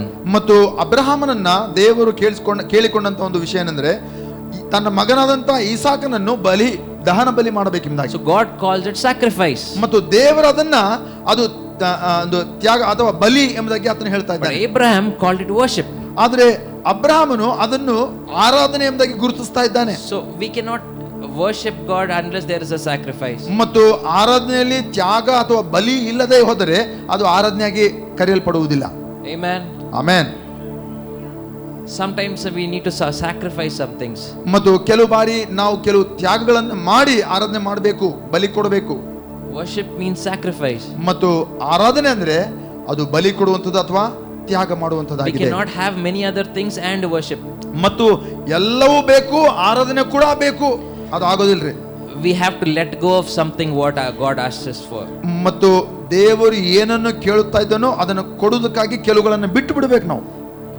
we cannot keep it with us sometimes, ಮತ್ತು ಕೆಲವು ಬಾರಿ ಅವೇ ಸಂಗತಿಗಳನ್ನು ನಮ್ಮ ಜೀವಿತದಲ್ಲಿ ಹಾಗೇ ಇಟ್ಕೊಳ್ಳಿಕ್ಕೆ ಸಾಧ್ಯವಿಲ್ಲ. because that's probably what God would ask us to release. ಮತ್ತು ಅವೇ ಸಂಗತಿಗಳನ್ನ ದೇವರು ಬಿಟ್ಟು ಬಿಡುವುದಕ್ಕಾಗಿ ಆತನು ಕೇಳಿಕೊಳ್ತಾ ಇದ್ದಾನೆ. So when God speaks, ಮತ್ತು ದೇವರು ಮಾತನಾಡುವಾಗ we should obey God. ದೇವರಿಗೆ ನಾವು ವಿಧೇಯರಾಗಬೇಕು. Point number 6, ಮತ್ತು ಆರನೇ ಒಂದು ಅಂಶ, worship is obedience to God. ಆರಾಧನೆ ದೇವರಿಗೆ ವಿಧೇಯತೆ ತೋರಿಸುವಂತದ್ದು ಅಥವಾ ವಿಧೇಯರಾಗುವುದು. When God speaks, ಮತ್ತು ದೇವರು ಮಾತನಾಡುವಾಗ there are only two options. ಅಲ್ಲಿ ಕೇವಲ ಎರಡೇ ಅಂಶಗಳು, ಎರಡೇ ಒಂದು ಸಂಗತಿಗಳು. Either we obey God, ನಾವು ದೇವರಿಗೆ ವಿಧೇಯರಾದರೂ ಆಗ್ತಾ ಇದ್ದೀವಿ, or we disobey God. ಅಥವಾ ನಾವು ದೇವರಿಗೆ ಅವಿಧೇಯರಾಗಿದ್ದೇವೆ. There's no in between option. ಮತ್ತು ಇವೆರಡರ ಮಧ್ಯದಲ್ಲಿ ಇರ್ಲಿಕ್ಕೆ ಸಾಧ್ಯವೇ ಇಲ್ಲ. There's no partial obedience, there's no half obedience. ಮತ್ತು ಅರ್ಧ ನಾನು ವಿಧೇಯನಾಗ್ತೇನೆ, ಅರ್ಧ ನಾನು ಅವಿಧೇಯನಾಗ್ತೇನೆ ಅನ್ನುವಂತ ಸ್ಥಿತಿನೇ ಇಲ್ಲ.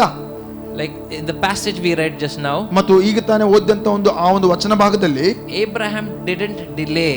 ಮತ್ತು ಅಬ್ರಹಾಮನು ತಡ ಮಾಡಲೇ ಇಲ್ಲ. He rose up early in the morning ಆತನು ತಡ ಮಾಡಲಿಲ್ಲ, ಮರುದಿನವೇ ಮುಂಜಾನೆ and went out to obey God. ಆತನು ದೇವರಿಗೆ ವಿಧೇಯತೆ ತೋರಿಸಲಿಕ್ಕೆ ಸಿದ್ಧನಾದನು, ಹೊರಗಡೆ ಹೋದನು. Sometimes when things are difficult for us, ಮತ್ತು ಕೆಲವು ಬಾರಿ ನಮಗೆ ಕೆಲವು ಸಂಗತಿಗಳು ಕಷ್ಟಕರವಾಗಿದ್ದರೆ we want to obey God, ನಾವು ದೇವರಿಗೆ ವಿಧೇಯತೆ ತೋರಿಸಬೇಕು ಅಂತ ಇದೆ, but sometimes we delay. ಆದರೆ ಅವನ್ನು ನಾವು ತಡ ಮಾಡ್ತೇವೆ. ವಿಧೇಯರಾಗುವುದಕ್ಕೆ ನಾವು ತಡ ಮಾಡ್ತೇವೆ. But if you have delayed, ಮತ್ತು ನೀವು ಒಂದು ವೇಳೆ ತಡ ಮಾಡಿದ್ರೆ we have still not obeyed God. ನಾವು ಇನ್ನೂ ದೇವರಿಗೆ ವಿಧೇಯರಾಗ್ಲಿಲ್ಲ ತಡ ಮಾಡಿದ್ರೆ. Abraham did this immediately. ಅಬ್ರಹಾಮನು ತಕ್ಷಣ ತಡ ಮಾಡದೆ ಆತನು ದೇವರಿಗೆ ವಿಧೇಯನಾದನು. Amen. Worship is obedience to God. ಮತ್ತು ಆರಾಧನೆ ದೇವರಿಗೆ ವಿಧೇಯರಾಗುವುದು, ತಕ್ಷಣ ವಿಧೇಯರಾಗುವುದು. Can we repeat this? Worship is obedience to God. ಮತ್ತು ಇದನ್ನು ನಾವು ಹಿಂತಿರುಗಿ ಹೇಳ್ಬೋದಾ? ಆರಾಧನೆ ದೇವರಿಗೆ ತಕ್ಷಣ ವಿಧೇಯತೆ ತೋರಿಸುವುದು. Point number 7. ಮತ್ತು ಏಳನೇ ಒಂದು ಅಂಶ, Worship is giving God what you love. ಮತ್ತು ನೀನು ಯಾವುದನ್ನು ಹೆಚ್ಚು ಪ್ರೀತಿಸ್ತೀಯೋ ಅದನ್ನ ದೇವರಿಗೆ ಕೊಡುವುದೇ ಆರಾಧನೆ ಆಗಿದೆ. What is precious? ನಿನಗೆ ಯಾವುದು ಬಹುಮೂಲ್ಯವಾಗಿ ನೀನು ಎಣಿಸ್ತೀಯೋ. God told Abraham, ಮತ್ತು ಅಬ್ರಹಾಮನಿಗೆ ದೇವರು ಹೇಳಿದ, sacrifice your son whom you love. ಮತ್ತು ನೀನು ಪ್ರೀತಿಸುವಂತ, ಅತಿ ಹೆಚ್ಚು ಪ್ರೀತಿ ಮಾಡುವಂತ ನಿನ್ನ ಒಬ್ಬನೇ ಮಗನನ್ನು ನೀನು ಕೊಡು. ದೇವರು ಕೇಳ್ದ. So we all know Abraham had another son. ಮತ್ತು ನಮ್ಮೆಲ್ಲರಿಗೂ ಚೆನ್ನಾಗಿ ಗೊತ್ತು, ಅಬ್ರಹಾಮನಿಗೆ ಮೊದಲೇ ಒಂದು ಮಗ ಇದ್ದ. Probably Abraham would have thought, ಮತ್ತು ಬಹುಶಃ ಅಬ್ರಹಾಮನ್ ಈ ರೀತಿಯಲ್ಲಿ ಅಂದ್ಕೊಂಡಿರ್ಬೋದೇನೋ, I have another son. ನನಗೆ ಇನ್ನೊಬ್ಬ ಮಗನಿದ್ದಾನಲ್ಲ, Maybe God is talking about that son. ಬಹುಶಃ ದೇವರು ಅವನ ಬಗ್ಗೆ ಹೇಳ್ತಾ ಇದ್ದಾರೇನೋ ಅಂತ ಅಂದ್ಕೊಂಡಿರಬಹುದು. But God was very clear, ಆದ್ರೆ ದೇವರು ನಿರ್ದಿಷ್ಟವಾಗಿ ಹೆಸರು ಇಟ್ಟು, your son ನಿನ್ನ ಒಬ್ಬನೇ ಮಗನಾದ whom you love, ನೀನು ಹೆಚ್ಚೆಚ್ಚು ಪ್ರೀತಿ ಮಾಡುವಂತ Isaac. ನಿನ್ನ ವಾಗ್ದಾನದ ಪುತ್ರ ಈಸಾಕ. So there's something about giving that we have to learn. ಮತ್ತು ಕೊಡುವುದರ ಬಗ್ಗೆ ನಾವು ಕಲ್ತ್ಕೊಳ್ಬೇಕಂತ ಕೆಲವು ಅಂಶಗಳು ಇಲ್ಲಿ. We cannot give to God what is cheap. ಮತ್ತು ಯಾವುದೋ ಚೀಪ್ ಆಗಿರುವುದನ್ನ ದೇವರಿಗೆ ನಾವು ಕೊಡ್ಲಿಕ್ಕೆ ಸಾಧ್ಯವಿಲ್ಲರಿ. What even you do not value, you cannot give it to God. ಮತ್ತು ನೀನು ಯಾವುದನ್ನ ಬಹುಮೂಲ್ಯವಾಗಿ ಎಣಿಸೋದೇ ಇಲ್ವೋ ಅದನ್ನು ನೀನು ದೇವರಿಗೆ ಕೊಡ್ಲಿಕ್ಕೆ ಹೇಗೆ ಸಾಧ್ಯ? We have to give what is precious. ಮತ್ತು ಯಾವುದು ಬಹುಮೂಲ್ಯವಾಗಿದೆಯೋ, ಅತಿ ಹೆಚ್ಚು ಬೆಲೆಯುಳ್ಳದ್ದು, ಅದನ್ನ ನಾವು ದೇವರಿಗೆ ಕೊಡಬೇಕು. In Genesis chapter 4, ಮತ್ತು ಆದಿಕಾಂಡ ಆ ಒಂದು 4ನೇ ಒಂದು ಅಧ್ಯಾಯದಲ್ಲಿ there are two brothers, ಅಲ್ಲಿ ಇಬ್ಬರು ಸಹೋದರರಿದ್ದಾರೆ. ಕೈನನಿದ್ದಾನೆ and Abel. ಮತ್ತು ಅಬೆಲನ್ ಸಹ ಇದ್ದಾನೆ. Both of us came to worship God. ಇಬ್ಬರು ಸಹ ದೇವರಿಗೆ ಆರಾಧನೆ ಮಾಡಲಿಕ್ಕೆ ಬಂದರು. Both of them brought offerings to God. ಇಬ್ಬರು ಸಹ ತಮ್ಮ ಒಂದು ಅರ್ಪಣೆಗಳನ್ನ ದೇವರ ಮುಂದೆ ತಂದರು. But one person's offering, ಆದ್ರೆ ಒಬ್ಬ ವ್ಯಕ್ತಿ, ಒಬ್ಬ ಸಹೋದರನ ಒಂದು ಅರ್ಪಣೆ God accepted. ದೇವರು ಅದನ್ನು ಸ್ವೀಕರಿಸಿದನು. The Bible says God had regard for Abel's offering. ಮತ್ತು ಆ ಆಬೇಲನ ಒಂದು ಅರ್ಪಣೆಗಳನ್ನ ದೇವರು ಸ್ವೀಕರಿಸಿದನು ಎಂಬುದಾಗಿ ಹೇಳ್ತದೆ. But God did not have regard for Cain's offering. ಆದರೆ ಕೈನನ ಒಂದು ಅರ್ಪಣೆಗಳನ್ನ ದೇವರು ಆತನು ಅಂಗೀಕರಿಸಲಿಲ್ಲ ಅಥವಾ ತಿರಸ್ಕರಿಸಿದನು. Here both the brothers came to worship the same God.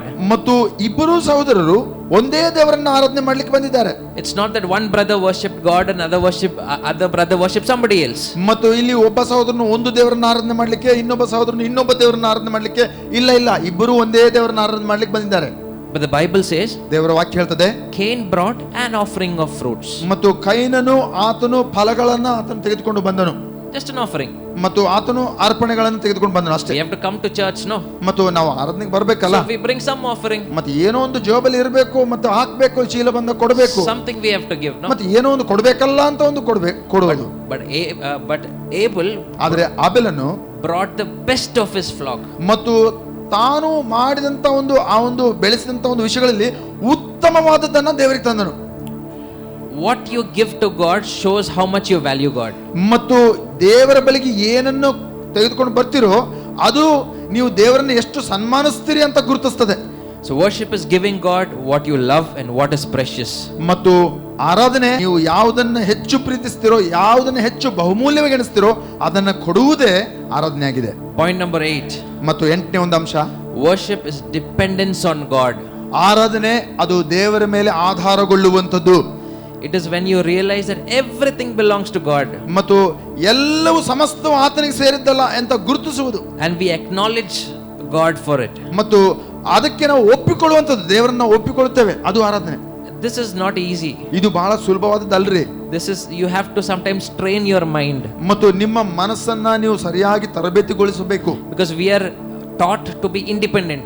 ನಾವು ಈ ಲೋಕದಲ್ಲಿ ಸ್ವತಂತ್ರರಾಗಿರ್ಬೇಕಂತ ನಾವು ಬಹಳ ತರಬೇತಿಯನ್ನು ಕೊಟ್ಕೊಂಡಿದ್ದೇವೆ, ನಮಗೂ ಸಹ ಬೇರೆಯವ್ರಿಗೂ ಸಹ. Our culture teaches to do everything on our own. ಮತ್ತು ನಮ್ಮ ಸಂಪ್ರದಾಯ ಈ ರೀತಿಯಲ್ಲಿ ಕಲಿಸ್ತದೆ, ಎಲ್ಲ ನಾವು ಸ್ವತಂತ್ರರಾಗಿ ಯಾರ ಮೇಲೆ ಅವಲಂಬನೆಗೊಳ್ಳಬಾರ್ದು, ಆಧಾರ ಪಡಬಾರ್ದು, ಹಾಗೆ ನೀವು ಒಬ್ಬರೇ ಮಾಡ್ಬೇಕಂತ ಕಲಿಸ್ತದೆ.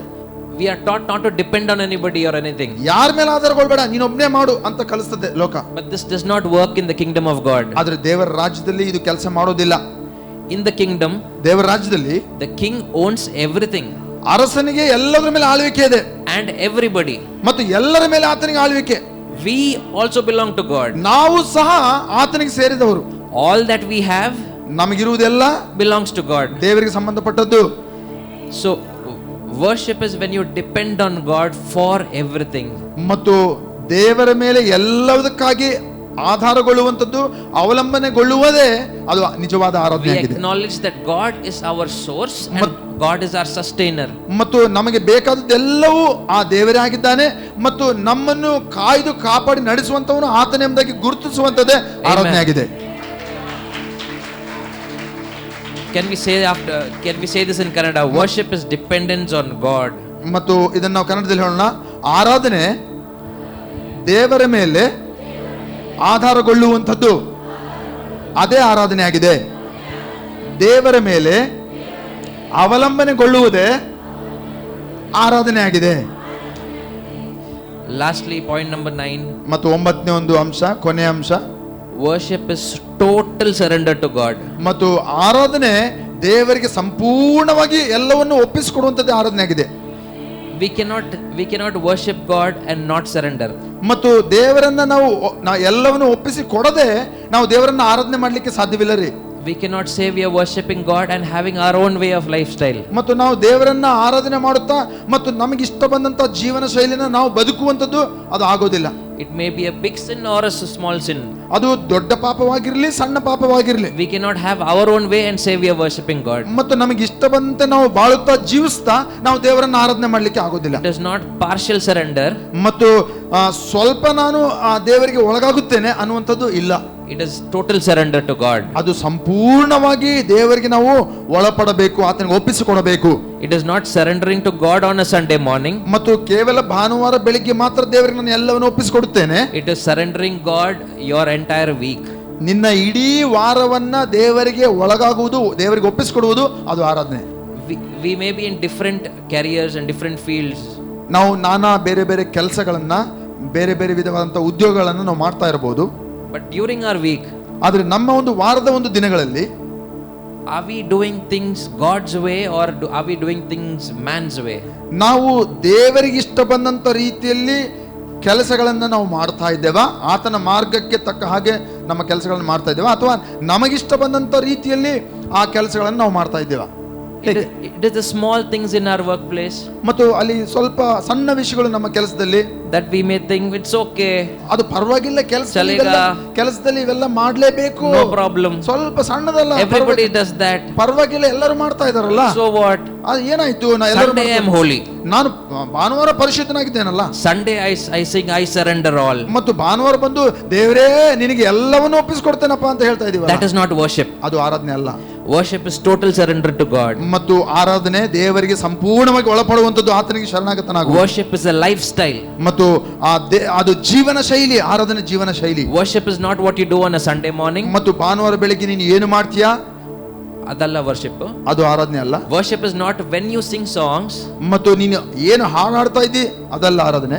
Worship is when you surrender to God. ನೀನು ಸಂಪೂರ್ಣವಾಗಿ ದೇವರಿಗೆ ಒಳಪಡುವುದೇ ಅದೇ ಆರಾಧನೆ ಆಗಿದೆ. The greatest New Testament teaching of worship was when Jesus taught at a well. ಮತ್ತು ಆ ಒಂದು ಆರಾಧನೆ ಬಗ್ಗೆ ಇಡೀ ಒಂದು ಹೊಸ ಒಡಂಬಡಿಕೆಯಲ್ಲಿ ಉತ್ತಮವಾಗಿ ಯೇಸು ಕಲಿಸಿಕೊಟ್ಟಂತ ಒಂದು ಭಾಗ, ಅಥವಾ ಒಂದು ಯೋಹಾನ ಬರೆದ ಸುವಾರ್ತೆ 4ನೇ ಅಧ್ಯಾಯದಲ್ಲಿ ಆರಾಧನೆ ಬಗ್ಗೆ ಹೇಳಿದಂತ ಒಂದು ವಚನ ಭಾಗ. John 4:23 and 24. ಮತ್ತು ಯೋಹಾನ 4:23 ಮತ್ತು 24 ವಚನಗಳು ವೆರಿ ಕ್ಲಿಯರ್ ಟೀಚಿಂಗ್. ಮತ್ತು ಸ್ಪಷ್ಟವಾಗಿ ಯೇಸು ಆರಾಧನೆ ಬಗ್ಗೆ ಬೋಧನೆ ಮಾಡಿದಂತ ವಿಷಯ. Will read that in Kannada. ಮತ್ತು ಕನ್ನಡದಲ್ಲಿ ನಾವು ಓದೋಣ. ಓಕೆ. ನಿಜವಾದ ಆರಾಧಕರು ತಂದೆಯನ್ನು ಆತ್ಮದಿಂದಲೂ ಸತ್ಯದಿಂದಲೂ ಆರಾಧಿಸುವ ಗಳಿಗೆಯು ಬರುತ್ತದೆ, ಅದು ಈಗಲೇ ಬಂದಿದೆ. ಯಾಕೆಂದರೆ ತನ್ನನ್ನು ಆರಾಧಿಸುವುದಕ್ಕೆ ತಂದೆಯು ಅಂಥವರನ್ನು ಹುಡುಕುತ್ತಾನೆ. ದೇವರು ಆತ್ಮನಾಗಿದ್ದಾನೆ, ಆತನನ್ನು ಆರಾಧಿಸುವವರು ಆತ್ಮದಿಂದಲೂ ಸತ್ಯದಿಂದಲೂ ಆರಾಧಿಸತಕ್ಕದ್ದು ಅಂದನು. Amen. in spirit and in truth. ಮತ್ತು ಆತ್ಮದಿಂದಲೂ ಸತ್ಯದಿಂದಲೂ ನಾವು ಆರಾಧಿಸಬೇಕು. But if you pause and see this context, ಮತ್ತು ನಾವು ನಿಲ್ಲಿಸಿ ಸ್ವಲ್ಪ ಅದನ್ನು ಗಮನಿಸಿ ನಾವು ಯೋಚಿಸುವುದಾದರೆ, to whom Jesus is talking to, ಈ ಒಂದು ವಚನ ಭಾಗವನ್ನ ಯಾರ ಸಂಗಡ ಮಾತನಾಡ್ತಾ ಇದ್ದಾನೆ ಯೇಸು? It was to an immoral lady. ಒಂದು ವ್ಯಭಿಚಾರಿ ಸ್ತ್ರೀಯ ಹತ್ರ ಯೇಸು ಈ ವಿಷಯಗಳನ್ನ ಹೇಳ್ತಾ ಇದ್ದಾನೆ. She had 5 husbands. ಆಕೆಗೆ 5 ಗಂಡಂದಿರು ಆಗಲೇ ಇದ್ದಾರೆ. And now she is with the 6th man. ಈಗ 6ನೇವನ ಸಂಗಡ ಒಂದು ಒಡನಾಟ ನಡೆದಿದೆ. If it is you and me in Jesus' place, ಮತ್ತು ಯೇಸುವಿನ ಸ್ಥಳದಲ್ಲಿ ಒಂದು ವೇಳೆ ನೀನು ಅಥವಾ ನಾನು ಇದ್ದಿದ್ರೆ, we probably would not have taught about worship. ಮತ್ತು ನಾವು ಬಹುಶಃ ಇವರು ಯಾರು ಆರಾಧನೆ ಬಗ್ಗೆ ಹೇಳ್ಕೊಡ್ತಾರೆ ಅಂತ ಅಂದ್ಕೊಂಡಿರ್ತಿದ್ವೇನೋ ನೀವಾದ್ರೆ. We would have taught about sexual purity. ಮತ್ತು ಬಹುಶಃ ನಾವಾಗಿದ್ರೆ ಮತ್ತು ಲೈಂಗಿಕತೆಯಲ್ಲಿ ಹೇಗೆ ಪವಿತ್ರವಾಗಿರಬೇಕು, ಹೇಗೆ ಪರಿಶುದ್ಧರಾಗಿರಬೇಕು ಅನ್ನುವಂಥ ಸಂಗತಿಗಳನ್ನು ಬಹುಶಃ ಕಲಿಸ್ತಾ ಇದ್ವೇನೋ. We would have taught about how you have to be committed to your husband. ಮತ್ತು ಯಾವ ರೀತಿಯಲ್ಲಿ ನಿನ್ನ ಗಂಡನಿಗೆ ಸಮರ್ಪಿತಳಾಗಿ ನಂಬಿಕಸ್ಥಳಾಗಿ ಇರಬೇಕು ನೀನು ಅಂತ ನಾವು ಬೋಧನೆ ಮಾಡ್ತಾ ಇದ್ವೇನೋ. How we should not lust. ಮತ್ತು ಹೇಗೆ ನಾವು ಆ ಒಂದು ವಂಚನೆಗೆ, ಆ ಒಂದು ಆಸೆಗೆ, ದುರಾಸೆಗೆ, ನಾವು ಆ ಶರೀರದ ಆಸೆಗೆ ಒಳಗಾಗಬಾರ್ದು ಎಂದು ನಾವು ಹೇಳ್ತಾ ಇದ್ವಿ. But it's surprising to see Jesus talking about worship. ಆದ್ರೆ ಇಲ್ಲಿ ಆಶ್ಚರ್ಯ ಒಂದು ಪಡಿಸುವಂತ ಸಂಗತಿ ಅಂದ್ರೆ, ಯೇಸು ಅಂತ ಒಂದು ವ್ಯಭಿಚಾರಿಯ ಒಂದು ಸ್ತ್ರೀಗೆ ಆರಾಧನೆ ಬಗ್ಗೆ ಆತನ ಬೋಧನೆ ಮಾಡ್ತಾ ಇದ್ದಾನೆ. See, because worship involves total surrender. ಮತ್ತು ಆರಾಧನೆ ಎಲ್ಲವನ್ನು ದೇವರಿಗೆ ಒಳಪಡಿಸುವಂತದ್ದೇ ಅದು ಆರಾಧನೆ ಆಗಿದೆ. If you are worshiping God, ಮತ್ತು ನೀನು ಆರಾಧನೆ ಮಾಡ್ತಾ ಇರುವುದಾದ್ರೆ, it means that you have already surrendered your life to God. ನೀನು ದೇವರಿಗೆ ಆರಾಧನೆ ಮಾಡ್ತಾ ಇದ್ದೀ ಅಂದ್ರೆ ಅದರ ಅರ್ಥ ನೀನು ಸಂಪೂರ್ಣವಾಗಿ ನೀನು ದೇವರಿಗೆ ನೀನು ಒಪ್ಪಿಸಿಕೊಟ್ಟಿದ್ದೀಯಾ. In worship, ಮತ್ತು ಆರಾಧನೆಯಲ್ಲಿ we surrender ourselves to God. ನಾವು ಆರಾಧನೆಯಲ್ಲಿ ನಮ್ಮನ್ನು ನಾವು ಆತನಿಗೆ ಸಂಪೂರ್ಣವಾಗಿ ಶರಣಾಗತರಾಗುತ್ತೇವೆ, ಆತನಿಗೆ ನಾವು ಒಳಗಾಗುತ್ತೇವೆ. Singing is easy. ಮತ್ತು ಹಾಡೋದು ಬಹಳ ಸುಲಭ. There are no demands placed on the singer. ಮತ್ತು ಆ ಒಂದು ಹಾಡುಗಾರರ ಮೇಲೆ ಯಾವ ಒಂದು ಒತ್ತಾಯ ಇಲ್ಲ. There's no force, there's no you should do this, you should not do that. ಮತ್ತು ಯಾವ ಒಂದು ಇದು ಮಾಡಬೇಕು, ಇದು ಮಾಡಬಾರ್ದು, ಆ ಹಾಡಿನಲ್ಲಿ ಅಂತ ಒತ್ತಾಯಗಳು ಏನಿಲ್ಲ ಹಾಡೋದಕ್ಕೆ. But worship is different. ಆದರೆ ಆರಾಧನೆ ಬಹಳ ವ್ಯತ್ಯಾಸವುಳ್ಳದ್ದು. It involves surrender. ಅದರಲ್ಲಿ ಸಂಪೂರ್ಣವಾಗಿ ಆತನಿಗೆ ಒಪ್ಪಿಸಿಕೊಡುವಂಥದ್ದು ಅದಿದೆ. Can we say this? Worship is total surrender to God. ಮತ್ತು ಇದನ್ನು ಹೇಳೋಣ, ಸಂಪೂರ್ಣವಾಗಿ, ಎಲ್ಲರೂ ಹೇಳೋಣ, ಸಂಪೂರ್ಣವಾಗಿ ದೇವರಿಗೆ ಶರಣಾಗತರಾಗುವುದೇ ಆರಾಧನೆ ಆಗಿದೆ. ಸಂಪೂರ್ಣವಾಗಿ ದೇವರಿಗೆ ನಾನು ಒಳಗಾಗುವುದೇ ಆರಾಧನೆ ಆಗಿದೆ. So when do we worship God? ಮತ್ತು ದೇವರನ್ನ ಯಾವಾಗ ನಾವು ಆರಾಧನೆ ಮಾಡ್ತೇವೆ? Is there a time we have to worship God? ಮತ್ತು ಏನಾದರೂ ಒಂದು ನಿರ್ದಿಷ್ಟ ಸಮಯ ಇದೆಯಾ ನಾವು ಇಲ್ಲೇ ಆರಾಧನೆ ಮಾಡಬೇಕಂತ? When should we praise God? ಮತ್ತು ಯಾವಾಗ ನಾವು ಆತನಿಗೆ ಸ್ತುತಿ ಮಾಡಬೇಕು? Is it when we gather together like this? ಮತ್ತು ಈ ರೀತಿಯಲ್ಲಿ ನಾವು ಸೇರಿ ಬಂದಾಗ ಮಾತ್ರ ನಾವು ಸ್ತುತಿ ಮಾಡಬೇಕಾ? What about when we are at our house? ಮತ್ತು ನಮ್ಮ ಮನೆಯಲ್ಲಿರುವಾಗ ಅದರ ಬಗ್ಗೆ ಏನು? What about when we are at our workplace? ಮತ್ತು ನಾವು ಕೆಲಸ ಸ್ಥಳದಲ್ಲಿರುವಾಗ ಆರಾಧನೆ ಮಾಡಬಹುದಾ? The Bible says in Psalms 34, ಮತ್ತು ಕೀರ್ತನೆ 34ರಲ್ಲಿ ದೇವರ ವಾಕ್ಯ ಹೇಳುತ್ತೆ, I will bless the Lord at all times. ನಾನು ಕರ್ತನನ್ನು ಎಲ್ಲಾ ಸಮಯದಲ್ಲಿ ನಾನು ಆರಾಧಿಸುತ್ತೇನೆ ಅಥವಾ ಸ್ತುತಿ ಮಾಡುತ್ತೇನೆ. His praise shall continually be in my mouth. ಆತನ ಸ್ತುತಿ ಸತತವಾಗಿ ನನ್ನ ಬಾಯಲ್ಲಿ ಇರುವುದು. All times. ಯಾವಾಗಲೂ ಇರುವುದು. Sometimes we feel like worshiping God. ಕೆಲವು ಬಾರಿ ನಮಗೆ ಆರಾಧನೆ ಮಾಡಬೇಕು ಅಂತ ಅನಿಸಿಕೆ ಆಗ್ತದೆ. Sometimes we don't feel like worshiping ಕೆಲವು ಬಾರಿ God. ನಮಗೆ ಅನಿಸಿಕೆ ಆಗೋದೇ ಇಲ್ಲ ಆರಾಧನೆ ಮಾಡಬೇಕಂತ. But whether in good times or in bad times, ಮತ್ತು ಒಳ್ಳೆಯ ಸಮಯಗಳಲ್ಲಿ ಕೆಡು ಸಮಯಗಳಲ್ಲಿಯೂ ಸಹ this is the will of God for us. ಇದೇ ದೇವರ ಚಿತ್ತವಾಗಿದೆ. To worship God, ದೇವರನ್ನ ಆರಾಧನೆ to ಮಾಡಬೇಕು, praise God. ಆತನ ಸ್ತುತಿಸಬೇಕು. Paul and Silas were in a difficult situation in their life. ಮತ್ತು ಪೌಲ ಸೀಲರು ಅವರು ಬಹಳ ಕಠಿಣ ಪರಿಸ್ಥಿತಿ, ಅವರ ಜೀವನದ ಕಠಿಣ ಪರಿಸ್ಥಿತಿಯಲ್ಲಿ ಅವರಿದ್ದರು ಸಮಯಗಳಲ್ಲಿ. They were in prison. ಅವರು ಸೆರೆಮನೆಯಲ್ಲಿ ಬಂದಿಗಳಾಗಿದ್ದರು. For us it's easy to lift our hands up and worship God on a Sunday morning. ಮತ್ತು ನಮಗೆ ಇಲ್ಲಿ ಭಾನುವಾರ ಬೆಳಿಗ್ಗೆ ಬಂದು ಕೈ ಎತ್ತಿ ಆರಾಧನೆ ಮಾಡುವುದು ಬಹಳ ಸುಲಭವಾಗಿ ಅಂತ ಇವ್ರು ಹೇಳ್ತಿದ್ರೆ, ಕಷ್ಟ ಅದು. We don't have, there's no chains, no? ಮತ್ತು Nobody, ಯಾವ ಒಂದು ಸರಪಣಿಗಳು ಇಲ್ಲಲ್ಲ ನಮಗೆ. nobody is going to tell anything if you lift your hands. ಮತ್ತು ಯಾರು ನೀವು ಕೈ ಎತ್ತದೇ ಇದ್ರೆ ಯಾರು ನಿಮ್ಮನ್ನು ಬಂದು ಬೈಯೋದಿಲ್ಲ ಸಹ. But Paul and Silas were in jail, were in prison. ಆದರೆ ಪೌಲ ಸೀಲರು ಅವರು ಸೆರೆಮನೆಯಲ್ಲಿ ಒಳಗಡೆ ಇದ್ದಾರೆ. And there they worshipped God. ಆ ಸೆರೆಮನೆಯಲ್ಲಿ ಅವರು ಆರಾಧನೆ ಮಾಡ್ತಾ ಇದ್ದಾರೆ. Worship is a choice we make. ಮತ್ತು ಆರಾಧನೆ ಅನ್ನುವಂಥದ್ದು ಅದು ನಮ್ಮ ಆಯ್ಕೆ, ಇಷ್ಟಪೂರ್ವಕವಾಗಿ ನಾವು ಆಯ್ಕೆ We have ಮಾಡುವಂಥದ್ದು. to make that decision to worship ಮತ್ತು God. ನಾವೊಂದು ನಿರ್ಧಾರ ಮಾಡಿಕೊಳ್ಬೇಕು, ನಾನು ಆರಾಧನೆ ಮಾಡ್ತೇನೆ. So now what happens when we worship God? ಮತ್ತು ಆರಾಧನೆ ಮಾಡಿದಾಗ ಏನಾಗ್ತದೆ? What happens when we worship ಆರಾಧನೆ God? ಮಾಡಿದಾಗ ಏನಾಗ್ತದೆ? Does God become bigger when we worship God? ಮತ್ತು ನಾವು ಆರಾಧನೆ ಮಾಡಿದಾಗ ದೇವರು ದೊಡ್ಡವನಾಗ್ಬಿಡ್ತಾನ, ಸೂಪರ್ ಮ್ಯಾನ್ ತರ? Does God become bigger God? ಮತ್ತು ದೇವರು ಇನ್ನೂ ದೊಡ್ಡ ದೇವರಾಗ್ಬಿಡ್ತಾನ? If you don't worship God, does he become a smaller God? ಮತ್ತು ನೀವು ಆರಾಧನೆ ಮಾಡದೇ ಇದ್ರೆ ಆತನ ಸಣ್ಣ ದೇವರಾಗ್ಬಿಡ್ತಾನ? No. ಇಲ್ಲ. God is God. ದೇವರು ದೇವರೇ. God does not change. ದೇವರು ಬದಲಾಗದ ದೇವರು. God, whether you worship or not, ನೀನು ಆರಾಧನೆ ಮಾಡಿದ್ರು ಮಾಡದೇ ಇದ್ರು God is the same yesterday, today and forevermore. ದೇವರು ನಿನ್ನೆ ಇಂದು ಎಂದೆಂದು ಒಂದೇ ತರ ಆಗಿದ್ದಾನೆ ಆತನು. So what happens when we worship God? ಮತ್ತು ದೇವರನ್ನು ಆರಾಧನೆ ಮಾಡಿದಾಗ ಏನಾಗ್ತದೆ? Worship transforms us.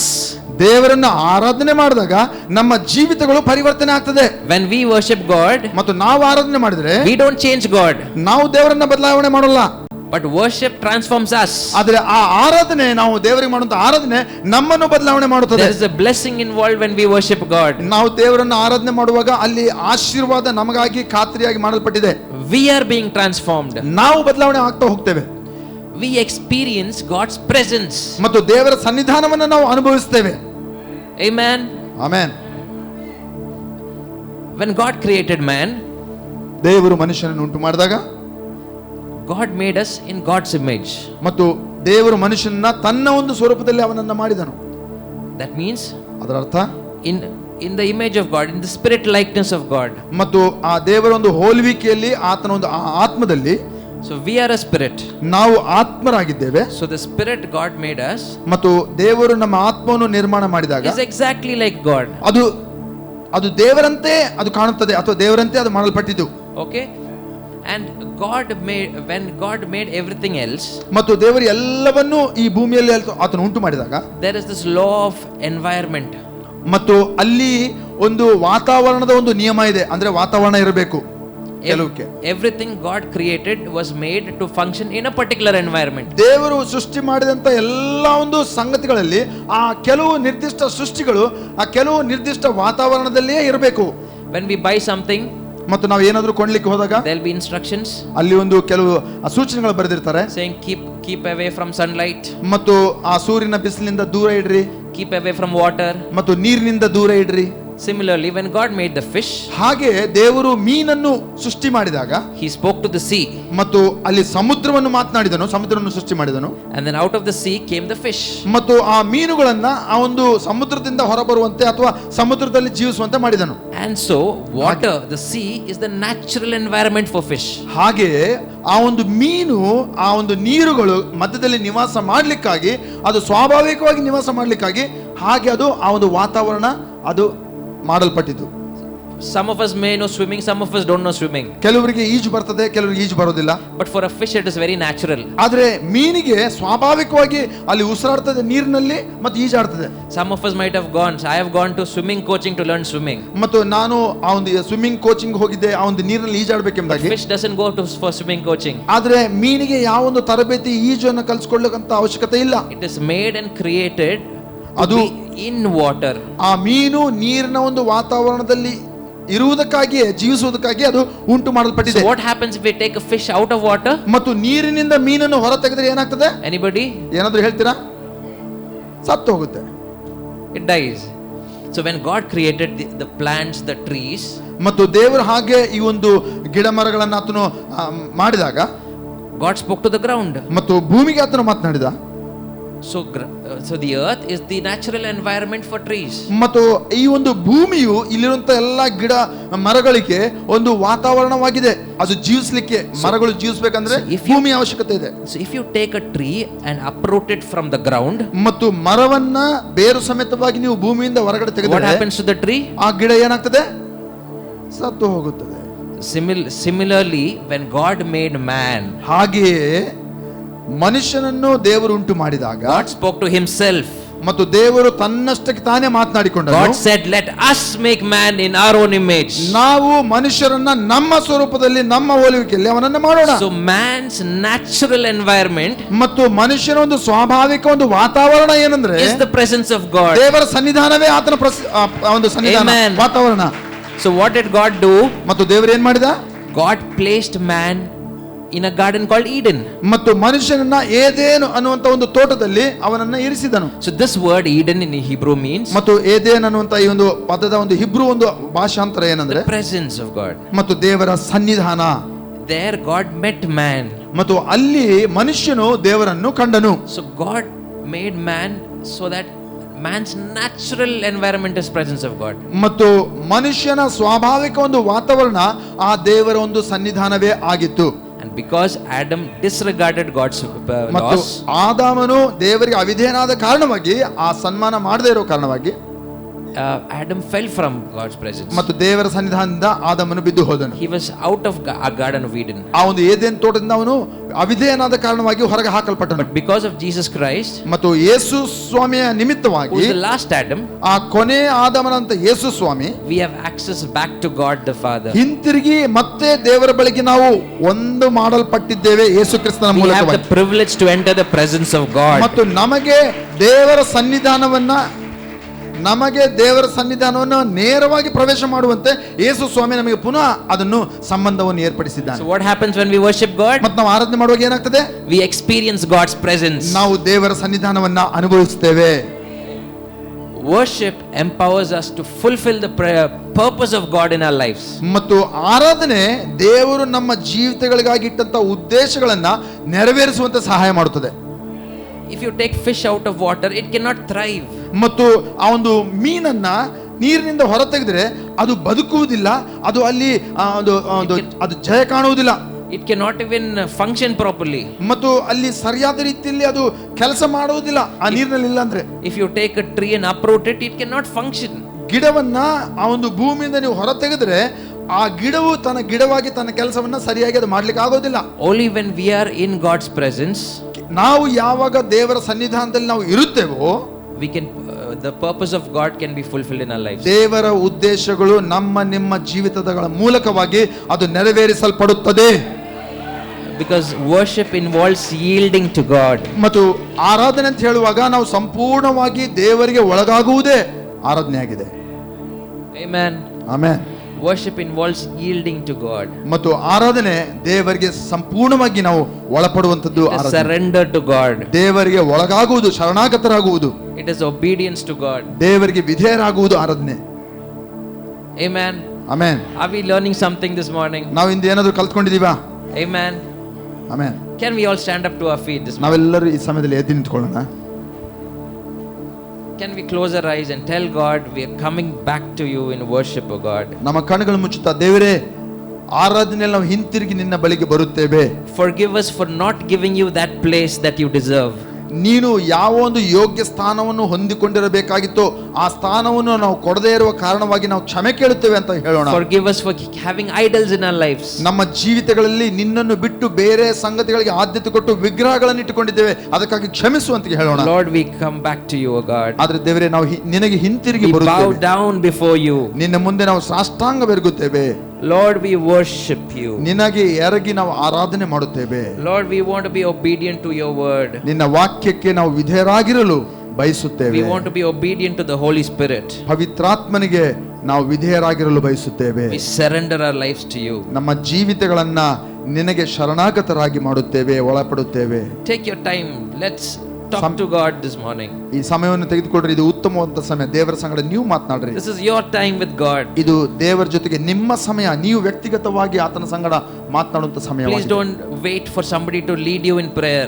ಯಾರೋ ನಿಮ್ಮನ್ನು ಬಂದು ಪ್ರಾರ್ಥನೆಗೆ ನಡೆಸಬೇಕಂತ ನೀವು ಬಯಸಬೇಡ್ರಿ. ನೀವು ಮಾತನಾಡ್ರಿ, ದೇವರ ಸಂಗಡ ಮಾತನಾಡ್ರಿ. This is your time. ಇದು ನಿಮ್ಮ ಸಮಯವಾಗಿದೆ.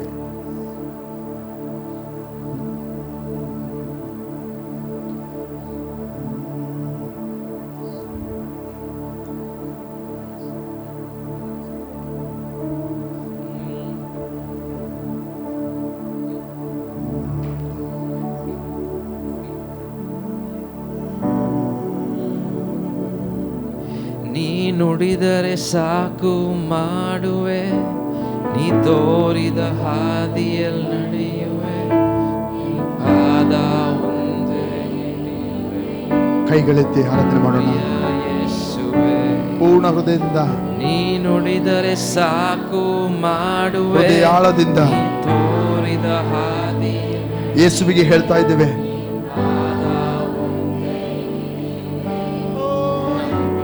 ನೀ ನುಡಿದರೆ ಸಾಕು ಮಾಡುವೆ, ನೀ ನುಡಿದರೆ ಸಾಕು ಮಾಡುವೆ, ನೀ ತೋರಿದ ಹಾದಿಲಿ ನಡೆಯುವೆ, ನಿನ್ ಪಾದ ಒಂದೇ ಹಿಡಿಯುವೆ.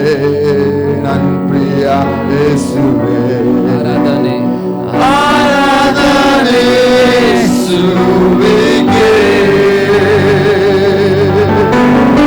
ಆರಾಧನೆ ಯೇಸುವಿಗೆ, ಆರಾಧನೆ ಯೇಸುವಿಗೆ, ಆರಾಧನೆ ಯೇಸುವಿಗೆ, ಆರಾಧನೆ, ಆರಾಧನೆ ಯೇಸುವಿಗೆ, ಆರಾಧನೆ ಯೇಸುವಿಗೆ, ಆರಾಧನೆ ಯೇಸುವಿಗೆ, ಆರಾಧನೆ ಯೇಸುವಿಗೆ. ನೀ ನುಡಿದರೆ ಸಾಕು, ನೀ ನುಡಿದರೆ ಸಾಕು, ನೀ ತೋರಿದ ಹಾದಿಯಲ್ಲಿ ನಡೆಯುವೆ, ನಿನ್ ಪಾದ ಒಂದೇ ಹಿಡಿಯುವೆ. ನನ್ ಪ್ರಿಯ ಯೇಸುವೇ, ನೀ ನುಡಿದರೆ ಸಾಕು ಮಾಡುವೆ, ನೀ ತೋರಿದ ಹಾದಿಯಲ್ಲಿ ನಡೆಯುವೆ, ನಿನ್ ಪಾದ ಒಂದೇ ಹಿಡಿಯುವೆ. ನನ್ ಪ್ರಿಯ ಯೇಸುವೇ, ಆರಾಧನೆ ಯೇಸುವಿಗೆ, ಆರಾಧನೆ ಯೇಸುವಿಗೆ, ಆರಾಧನೆ ಯೇಸುವಿಗೆ, ಆರಾಧನೆ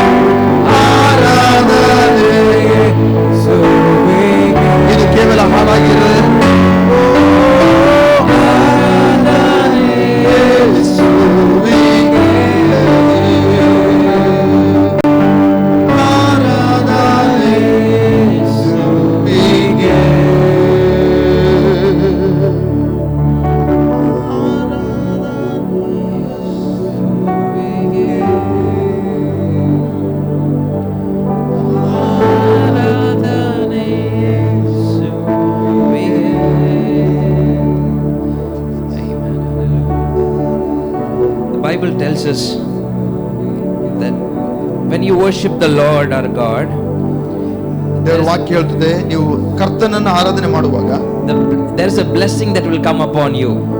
ನಿಮ್ಮ ಮೇಲೆ ಅಲ್ಲಿ ಆಶೀರ್ವಾದ ಬಿಡುಗಡೆ ಆಗುತ್ತದೆ ಎಂಬ ವಾಕ್ಯ ಹೇಳ್ತದೆ. Our food and water will be blessed. ನಮ್ಮ ಆಹಾರ ಪಾನ ಆಶೀರ್ವಾದ ಮಾಡಲ್ಪಡುತ್ತದೆ. The Lord says, I will take away sickness from among you. ಮತ್ತು ನಿಮ್ಮಿಂದ ಆ ಒಂದು ಅನಾರೋಗ್ಯವನ್ನು ನಾನು ತೊಲಗಿಸಿ ಬಿಡುತ್ತೇನೆ. There will not be anybody barren. ಮತ್ತು ಯಾರು ಬಂಜೆತನದಲ್ಲಿ ಇರುವುದಿಲ್ಲ. I will give you a full lifespan. ಮತ್ತು ನಿಮಗೆ ಆ ಒಂದು ಜೀವಮಾನ, ಒಂದು ಆಯುಷ್ಕಾಲವನ್ನು ನಾನು ನಿಮಗೆ ಕೊಡುತ್ತೇನೆ. If we are facing barrenness in any aspect in our lives, ಜೀವಿತದ ಯಾವುದೇ ಒಂದು ಭಾಗದಲ್ಲಿ ಆ ಒಂದು ಫಲ ಬೀರುವಂತದ್ದು ನೀವು ಕಾಣದೇ ಇದ್ದರೆ, if you are facing barrenness financially, ಮತ್ತು ಆರ್ಥಿಕವಾಗಿ ಒಂದು ಬಂಜೆತನ ಇದ್ದರೆ, if you are facing barrenness physically, ಮತ್ತು ಶಾರೀರಿಕವಾಗಿ ಒಂದು ಬಂಜೆತನ ಇದ್ದರೆ, if you are feeling empty emotionally, ಮತ್ತು ಒಂದು ಮಾನಸಿಕವಾಗಿ ಒಂದು ಮನೋಸ್ಥಿತಿಯಲ್ಲಿ ಒಂದು ಖಾಲಿಯಾದಂತ ಒಂದು The Lord ಸ್ಥಿತಿ says, ಇದ್ದರೆ, ದೇವರು ಹೇಳ್ತಾನೆ, none will be barren. ಯಾರು ಬಂಜೆತನದಲ್ಲಿ ಇರುವುದಿಲ್ಲ ಎಂಬ ಕರ್ತನು ಹೇಳುತ್ತಾನೆ.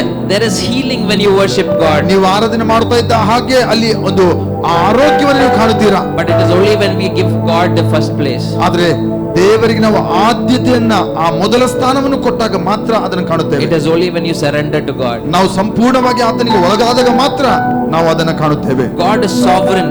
ದೇವರು ಸರ್ವಶಕ್ತನು. We cannot question God about His will.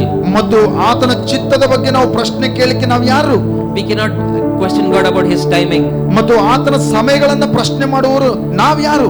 But God says, ಆದ್ರೆ ದೇವರು ಹೇಳುತ್ತಾನೆ, I will take away sickness from among you. ನಿಮ್ಮಲ್ಲಿಂದ ಆ ಒಂದು ಅನಾರೋಗ್ಯವನ್ನು ನಾನು ತೆಗೆದು ಹಾಕುತ್ತೇನೆ. When you worship the Lord your God. ನಿನ್ನ ಕರ್ತನಾದ ದೇವರನ್ನು ನೀನು ಆರಾಧನೆ ಮಾಡುವಾಗ, When you worship the Lord your God. ನಿಮ್ಮ ಕರ್ತನನ್ನು ನೀವು ಆರಾಧನೆ I will ಮಾಡುವಾಗ, bless your food and water. ನಿಮ್ಮ ಆಹಾರ ಪಾನವನ್ನು ನಾನು ಆಶೀರ್ವಾದ I will ಮಾಡುತ್ತೇನೆ. take away sickness from among you. ನಿಮ್ಮಿಂದ ಅನಾರೋಗ್ಯವನ್ನು ನಾನು ತೊಲಗಿಸಿ ಬಿಡುತ್ತೇನೆ. Amen. Amen. Hallelujah. Hallelujah. Can we all sing the song once again? It's all meaning. ಆರಾಧನೆ ಯೇಸುವಿಗೆ, ಆರಾಧನೆ ಯೇಸುವಿಗೆ, ಆರಾಧನೆ ಯೇಸುವಿಗೆ, ಆರಾಧನೆ ಯೇಸುವಿಗೆ. ಪೂರ್ಣ ಹೃದಯದಿಂದ Freedom with God's presence. There is freedom. ಅಲ್ಲಿ ಸ್ವತಂತ್ರ ಸ್ವೇಚ್ಛತೆ ಇದೆ. ದೇವರ ಸನ್ನಿಧಾನದಲ್ಲಿ Feel free in God's presence. ಬಿಡುಗಡೆ ಸ್ವೇಚ್ಛತೆ ಇದೆ ಕರ್ತನ ಸನ್ನಿಧಾನದಲ್ಲಿ. You can feel free to kneel. You can feel free to kneel down. ಕರ್ತನ ಸನ್ನಿಧಾನದಲ್ಲಿ ಸ್ವೇಚ್ಛತೆ. Feel free to lift up your hands. ಕರ್ತನಿಗೆ ಸಂಪೂರ್ಣವಾಗಿ ನೀವು ಆರಾಧನೆ ಮಾಡಿ. Nobody is asking you what to do. God is telling you what to do. There is liberty in God's presence. ದೇವರ ಸನ್ನಿಧಾನದಲ್ಲಿ ಸ್ವತಂತ್ರ ಇದೆ. There is freedom. ಸ್ವತಂತ್ರ ಇದೆ ದೇವರ ಸನ್ನಿಧಾನದಲ್ಲಿ. Bondages are broken in the presence of the Lord. ನಮ್ಮ ಹೃದಯಗಳು ಮನಮುರಿದಂತಾಗಿ ಕರ್ತನ ಸನ್ನಿಧಾನದಲ್ಲಿ. Bondages are broken. ಮತ್ತು ಆ ಒಂದು ಮನಮುರಿದವರನ್ನು ದೇವರು ಮುಟ್ಟುತ್ತಾನೆ. Every plan of the enemy is destroyed. ಎಲ್ಲವರಿಗೆ ಒಂದು ಯೋಚನೆಗಳು ಮುರಿಯಲ್ಪಟ್ಟಿದೆ. Give God the glory. ದೇವರಿಗೆಲ್ಲ ಮಹಿಮೆ. Hallelujah. ಹಲ್ಲೆಲೂಯಾ. Hallelujah. ಆರಾಧನೆ ಯೇಸುವಿಗೆ, ಆರಾಧನೆ ಯೇಸುವಿಗೆ, Aradhane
ಕರ್ತನು ಮುಟ್ಟುತ್ತಾ ಇದ್ದಾನೆ. ಆತನ ಪ್ರಸನ್ನತೆ, ಆತನ ಸನ್ನಿಧಾನ ಘನವಾಗಿ ಹೆಚ್ಚೆಚ್ಚಾಗಿ ನಾವು ಅನುಭವಿಸ್ತಾ ಇದ್ದೇವೆ. ದಯಮಾಡಿ ಯಾವ ಅವಸರದಲ್ಲಿ ಇರಬೇಡ್ರಿ. ದೇವರನ್ನ ನೀವು ಸ್ಪರ್ಶಿಸಬಹುದು, ಆತನಿಂದ ಪಡ್ಕೊಳ್ಳಬಹುದು, ಆತನಿಂದ ಹೊಂದಿಕೊಳ್ಳಬಹುದು. ದಯಮಾಡಿ ಕಣ್ಣು ತೆರೆದು ಆ ಕಡೆ ಈ ಕಡೆ ನೋಡ್ಬೇಡ್ರಿ. This is a very precious moment. ಇದು ಬಹಳ ಬೆಲೆಯುಳ್ಳದ್ದು. ಆತನ ಸನ್ನಿಧಾನ ಪೂರ್ಣ ಹೃದಯದಿಂದ ಕರ್ತನಿಗೆ ಹೇಳ್ರಿ. ಹೃದಯಾಳದಿಂದ ದೇವರಿಗೆ ಆರಾಧನೆ ಬರಲಿ. ಆರಾಧನೆ ನಾವು ಕೇಳಿಸ್ಕೊಂಡಂತೆ ಕೇವಲ ಹಾಡಲ್ಲ, ದೇವರ ಜೊತೆ ಮುಖಾಮುಖಿಯಾಗಿ ಆತನನ್ನು ತಿಳಿದುಕೊಳ್ಳುವುದು,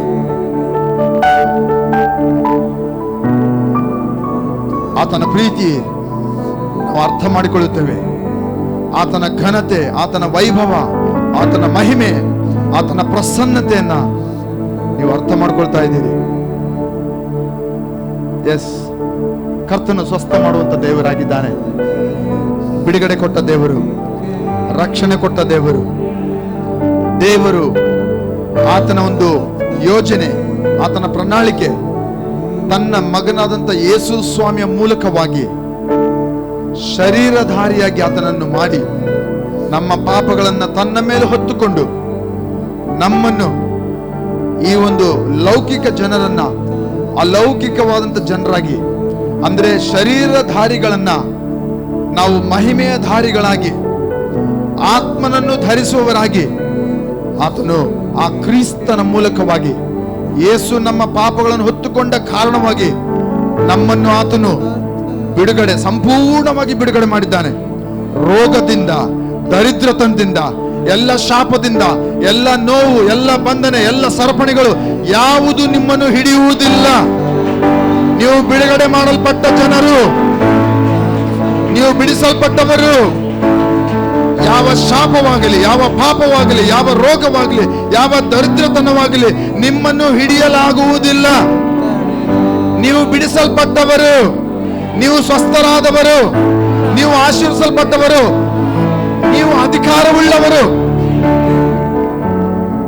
ನೀವು ಆತನ ಸ್ವರೂಪದಲ್ಲಿ ಉಂಟು ಮಾಡಲ್ಪಟ್ಟವರು. ಈ ಸಮಯದಲ್ಲಿ ಪೂರ್ಣ ಸ್ವೇಚ್ಛತೆಯಿಂದ ಆ ಬಿಡುಗಡೆಯ ಒಂದು ಸ್ಥಾನದಿಂದ ದೇವರಿಗೆ ಸ್ತೋತ್ರ ಮಾಡೋಣ. ಆತನಿಗೆ ಆರಾಧನೆ ಆಗಿರಲಿ.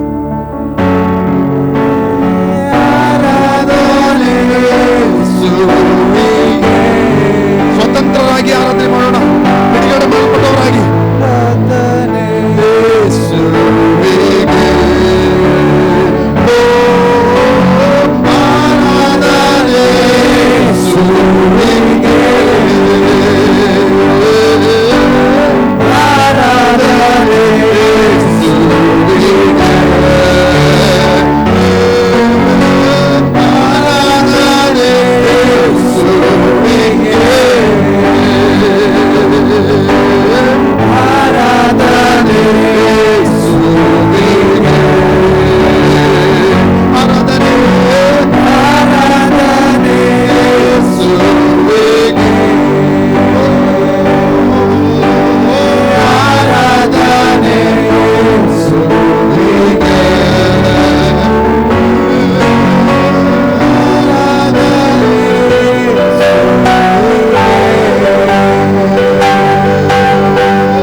ಸಾಕು ಮಾಡುವೆ, ನೀ ತೋರಿದ ಹಾದಿಯಲ್ಲಿ ನಡೆಯುವೆ,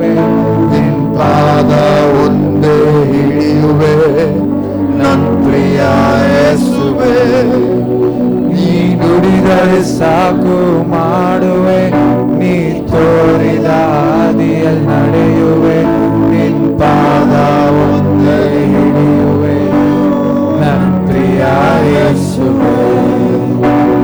ನುಡಿದರೆ ಸಾಕು ಮಾಡುವೆ, ನೀ ತೋರಿದ ಹಾದಿಯಲ್ಲಿ ನಡೆಯುವೆ, ನಿನ್ ಪಾದ ಒಂದೇ ಹಿಡಿಯುವೆ, ನನ್ನ ಪ್ರಿಯ ಯೇಸುವೇ.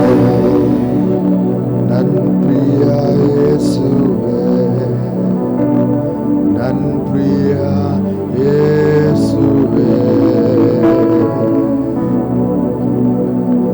ಒಳ್ಳೆಯದು ದೇವರೇ, ನಿಮಗೆ ಸ್ತೋತ್ರ ಸ್ವಾಮಿ. ಪಾಪದಲ್ಲಿ, ರೋಗದಲ್ಲಿ, ದರಿದ್ರತನದಲ್ಲಿ, ಮರಣದ ಹಾದಿಯಲ್ಲಿ ಇದ್ದಂಥ ನಮ್ಮನ್ನು ಸ್ವಾಮಿ ನಿನ್ನ ಮಹಿಮೆಯ ವೈಭವದ ಕರ್ತನ ಸ್ವಾಮಿ ಸ್ಥಿತಿಯನ್ನ ನೀನು ಬಿಟ್ಟು ಭೂಲೋಕಕ್ಕೆ ಸಾಧಾರಣ ಮಾನವನಾಗಿ ಬಂದು ನಮ್ಮನ್ನು ನಮ್ಮ ಒಂದು ದುರ್ಗತಿ ದುಸ್ಥಿತಿಯಿಂದ ಬಿಡಿಸುವುದಕ್ಕಾಗಿ ನೀನು ಪಾಪವಾದೆ, ರೋಗವಾದೆ, ಮರಣವನ್ನಪ್ಪಿದೆ, ನಮ್ಮ ಒಂದು ದರಿದ್ರವನ್ನು ನೀನು ಹೊತ್ತುಕೊಂಡೆ ಸ್ವಾಮಿ. ಕಾರಣ ಒಂದೇ, ನಾವು ಪಾಪದಲ್ಲಿ ಇರಬಾರದು, ರೋಗದ ಒಂದು ಬಾಧೆಯಲ್ಲಿ ಇರಬಾರದು, ಸೈತಾನನಿಂದ ನಾವು ಆಳಲ್ಪಡಬಾರದು, ಯಾವ ಸರಪಣಿಗಳು ನಮ್ಮನ್ನು ಹಿಡಿಯಬಾರದು, ಯಾವ ಮರಣವು ನಮ್ಮ ಮೇಲೆ ಅಧಿಕಾರ ಹೊಂದಬಾರದು ಎಂಬುದಾಗಿ ನಮ್ಮನ್ನು ಸಂಪೂರ್ಣವಾಗಿ ಎಲ್ಲ ಶಾಪಗಳಿಂದ, ಎಲ್ಲ ಒಂದು ಸೈತಾನ ವಶದಿಂದ ನಮ್ಮನ್ನು ಬಿಡಿಸಿ ನಿನ್ನ ಮಗನ ರಾಜ್ಯದಲ್ಲಿ ಸೇರಿಸಿದಿ ಕರ್ತನೇ.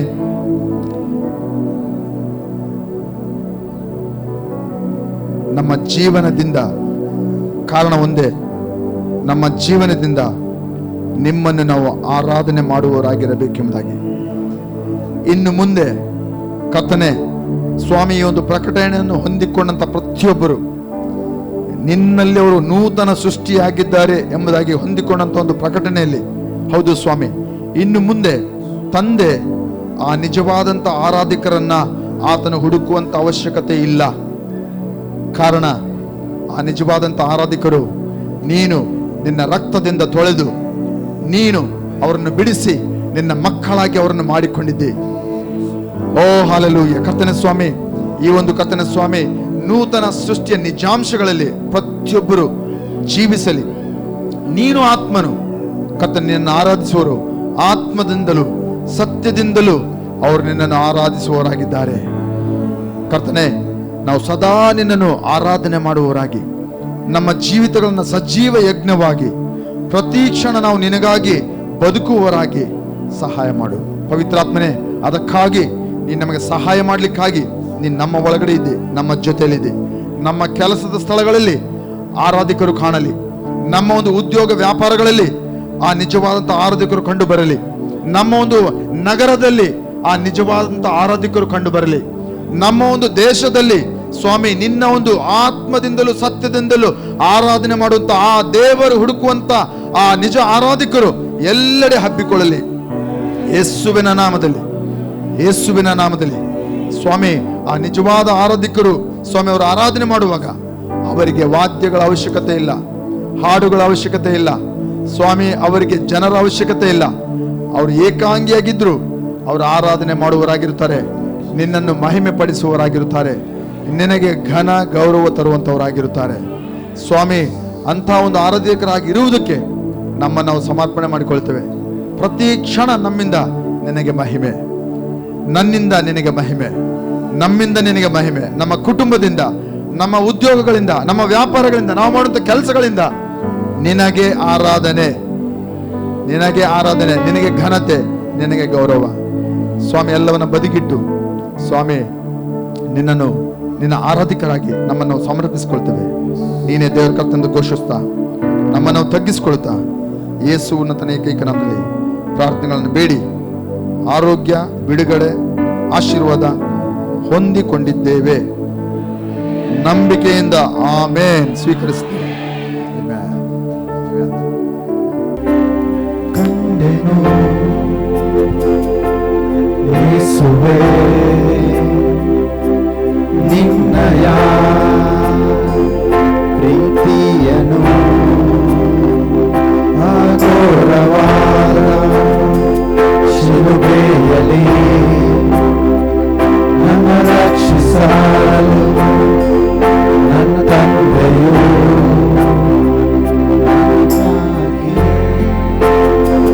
ಬಲಿಯಾದನು.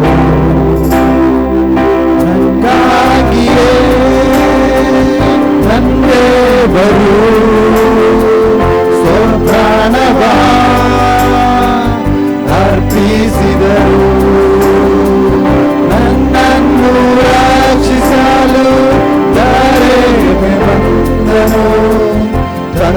ತಂದೆಯ ಪ್ರೀತಿಯನ್ನು ತೋರಿಸಿದನು. ನನಗಾಗಿಯೇ ತಂದೆವರು ಸ್ವಪ್ರಾಣವ ಅರ್ಪಿಸಿದನು. ನನ್ನನ್ನು ರಕ್ಷಿಸಲು ದಾರಿಗೆ ತಂದನು. ತಂದೆಯ ಪ್ರೀತಿಯನ್ನು ತೋರಿಸಿದನು.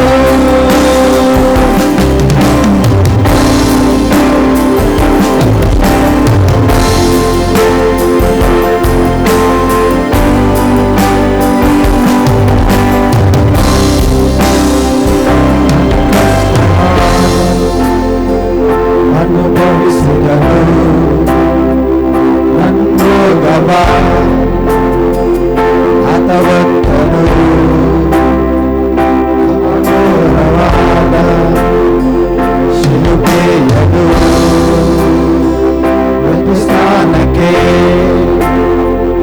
ಒಯ್ಯದು ಕುರಿಯಂತೆ ಮಗವಾಗಿ ರಾಜನೆಂದು ಅಪಹಾಸ್ಯವಾಗಲು ಹೊರಡೆಗಳಿಂದ ಅದನ್ನು ಶಿಕ್ಷಿಸಿದರು. ಮುಳ್ಳಿನ ಕಿರೀಟವನ್ನು ಆತನಿಗೆ ಧರಿಸಿದರು. ಶಿಲುಬೆಗೆ ಹಾಕಿಸೆಂದು ಆರ್ಭಟಿಸಿದರು.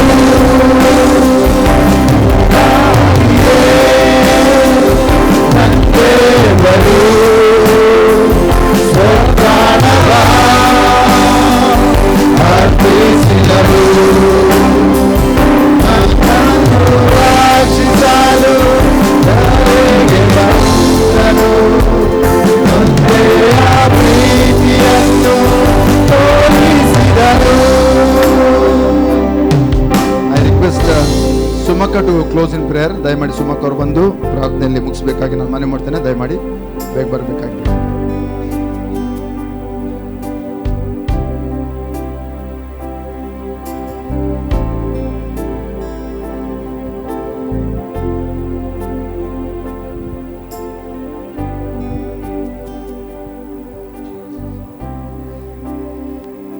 ಪ್ರಾರ್ಥನೆ ಮಾಡೋಣ. ಸ್ತೋತ್ರ ಸ್ವಾಮಿ, ಈ ಸಮಯಕ್ಕಾಗಿ ಕರ್ತನೆ ತಂದೆ ದೇವರೇ, ನಾವು ಆರಾಧನೆ ಬಗ್ಗೆ ಕೇಳಿದಂಥ ಈ ವಾಕ್ಯಕ್ಕಾಗಿ ಸ್ತೋತ್ರ ಸ್ವಾಮಿ. ನಿಜವಾಗಿಯೂ ಕರ್ತನೆ ಆರಾಧನೆಯ ವಿಷಯವಾಗಿ ಸಂಪೂರ್ಣವಾಗಿ ಕರ್ತನೆ ಒಂದೊಂದು ರೀತಿಯಲ್ಲೂ ಕೂಡ ನಮಗೆ ತಿಳಿಸಿಕೊಟ್ಟದಕ್ಕಾಗಿ ಸ್ತೋತ್ರ ಸ್ವಾಮಿ. ಇಲ್ಲಿ ಬಂದಂಥ ಒಬ್ಬೊಬ್ಬರನ್ನು ನೀವು ಆಶೀರ್ವದಿಸಿದಿರ ಸ್ವಾಮಿ. ಅವರಿಗೆ ಬಿಡುಗಡೆ ಜಯವನ್ನು ಕೊಟ್ಟಿದ್ದೀರ ಕರ್ತನೆ, ಅದಕ್ಕಾಗಿ ಸ್ತೋತ್ರ ಸ್ವಾಮಿ. ಕರ್ತನೆ ಪ್ರತಿಯೊಂದು ಆತ್ಮವನ್ನು ಕೂಡ ಕರ್ತನೆ ಈ ಸಮಯದಲ್ಲಿ ಕರ್ತನೆ ಇಲ್ಲಿ ಬಂದಂಥ ಪ್ರತಿಯೊಬ್ಬ ಪ್ರಿಯರನ್ನು ನಿನ್ನ ಕೈಗೆ ಒಪ್ಪಿಸ್ತಾ ಇದ್ದೇನೆ ಸ್ವಾಮಿ. ಅವರು ಒಂದೊಂದು ರೀತಿಯಲ್ಲಿ ಕರ್ತನೆ ನಿನಗೆ ಆರಾಧನೆ ಮಾಡ್ತಾ ಇದ್ದಾರಪ್ಪ ಕರ್ತನೆ. ಇನ್ನೂ ಹೆಚ್ಚಾಗಿ ನಾವು ಆರಾಧನೆ ಮಾಡುವುದಕ್ಕೂ, ನಿನ್ನನ್ನು ಸ್ತುತಿಸುವುದಕ್ಕೂ, ನಿನ್ನನ್ನು ಆರಾಧಿಸುವುದಕ್ಕೂ, ನಿನ್ನನ್ನು ಘನಪಡಿಸುವುದಕ್ಕೂ ಸಹಾಯ ಮಾಡಿರಿ ಸ್ವಾಮಿ. ಕರ್ತನೆ ನಿನಗೆ ಸ್ತೋತ್ರ ಸ್ವಾಮಿ. ಎಲ್ಲ ಮಹಿಮೆಯನ್ನು ನಿನಗೆ ಸಲ್ಲಿಸ್ತಾ ಇದ್ದೇವೆ ಕರ್ತನೆ. ಯೇಸು ನಾಮದಲ್ಲಿ ಬೇಡ್ತಾ ಇದ್ದೇನಪ್ಪ, ಆಮೆನ್. ನಮ್ಮ ತಂದೆಯಾದ ದೇವರ ಪ್ರೀತಿ, ಯೇಸು ಸ್ವಾಮಿ ಕೃಪೆ, ಪರಿಶುದ್ಧಾತ್ಮ ಅನ್ಯೋನ್ಯ ಸಹವಾಸ ನಮ್ಮೆಲ್ಲರ ಸಂಗಡ ಇಂದಿಗೆಂದಿಗೂ ನಿರಂತರ ನಾವೆಲ್ಲಡೆ ಆ ನಿಜವಾದಂಥ ಆರಾಧಿಕರು ಆತ್ಮದಲ್ಲಿ ಸತ್ಯಕ್ಕೆ ತಕ್ಕ ಹಾಗೆ ಆರಾಧಿಸುವವರಾಗಿರುವಂತೆ ಇಂದಿಗೆಂದಿಗೂ ನೆಲೆಯಾಗಿರಲಿ. ಆಮೆನ್.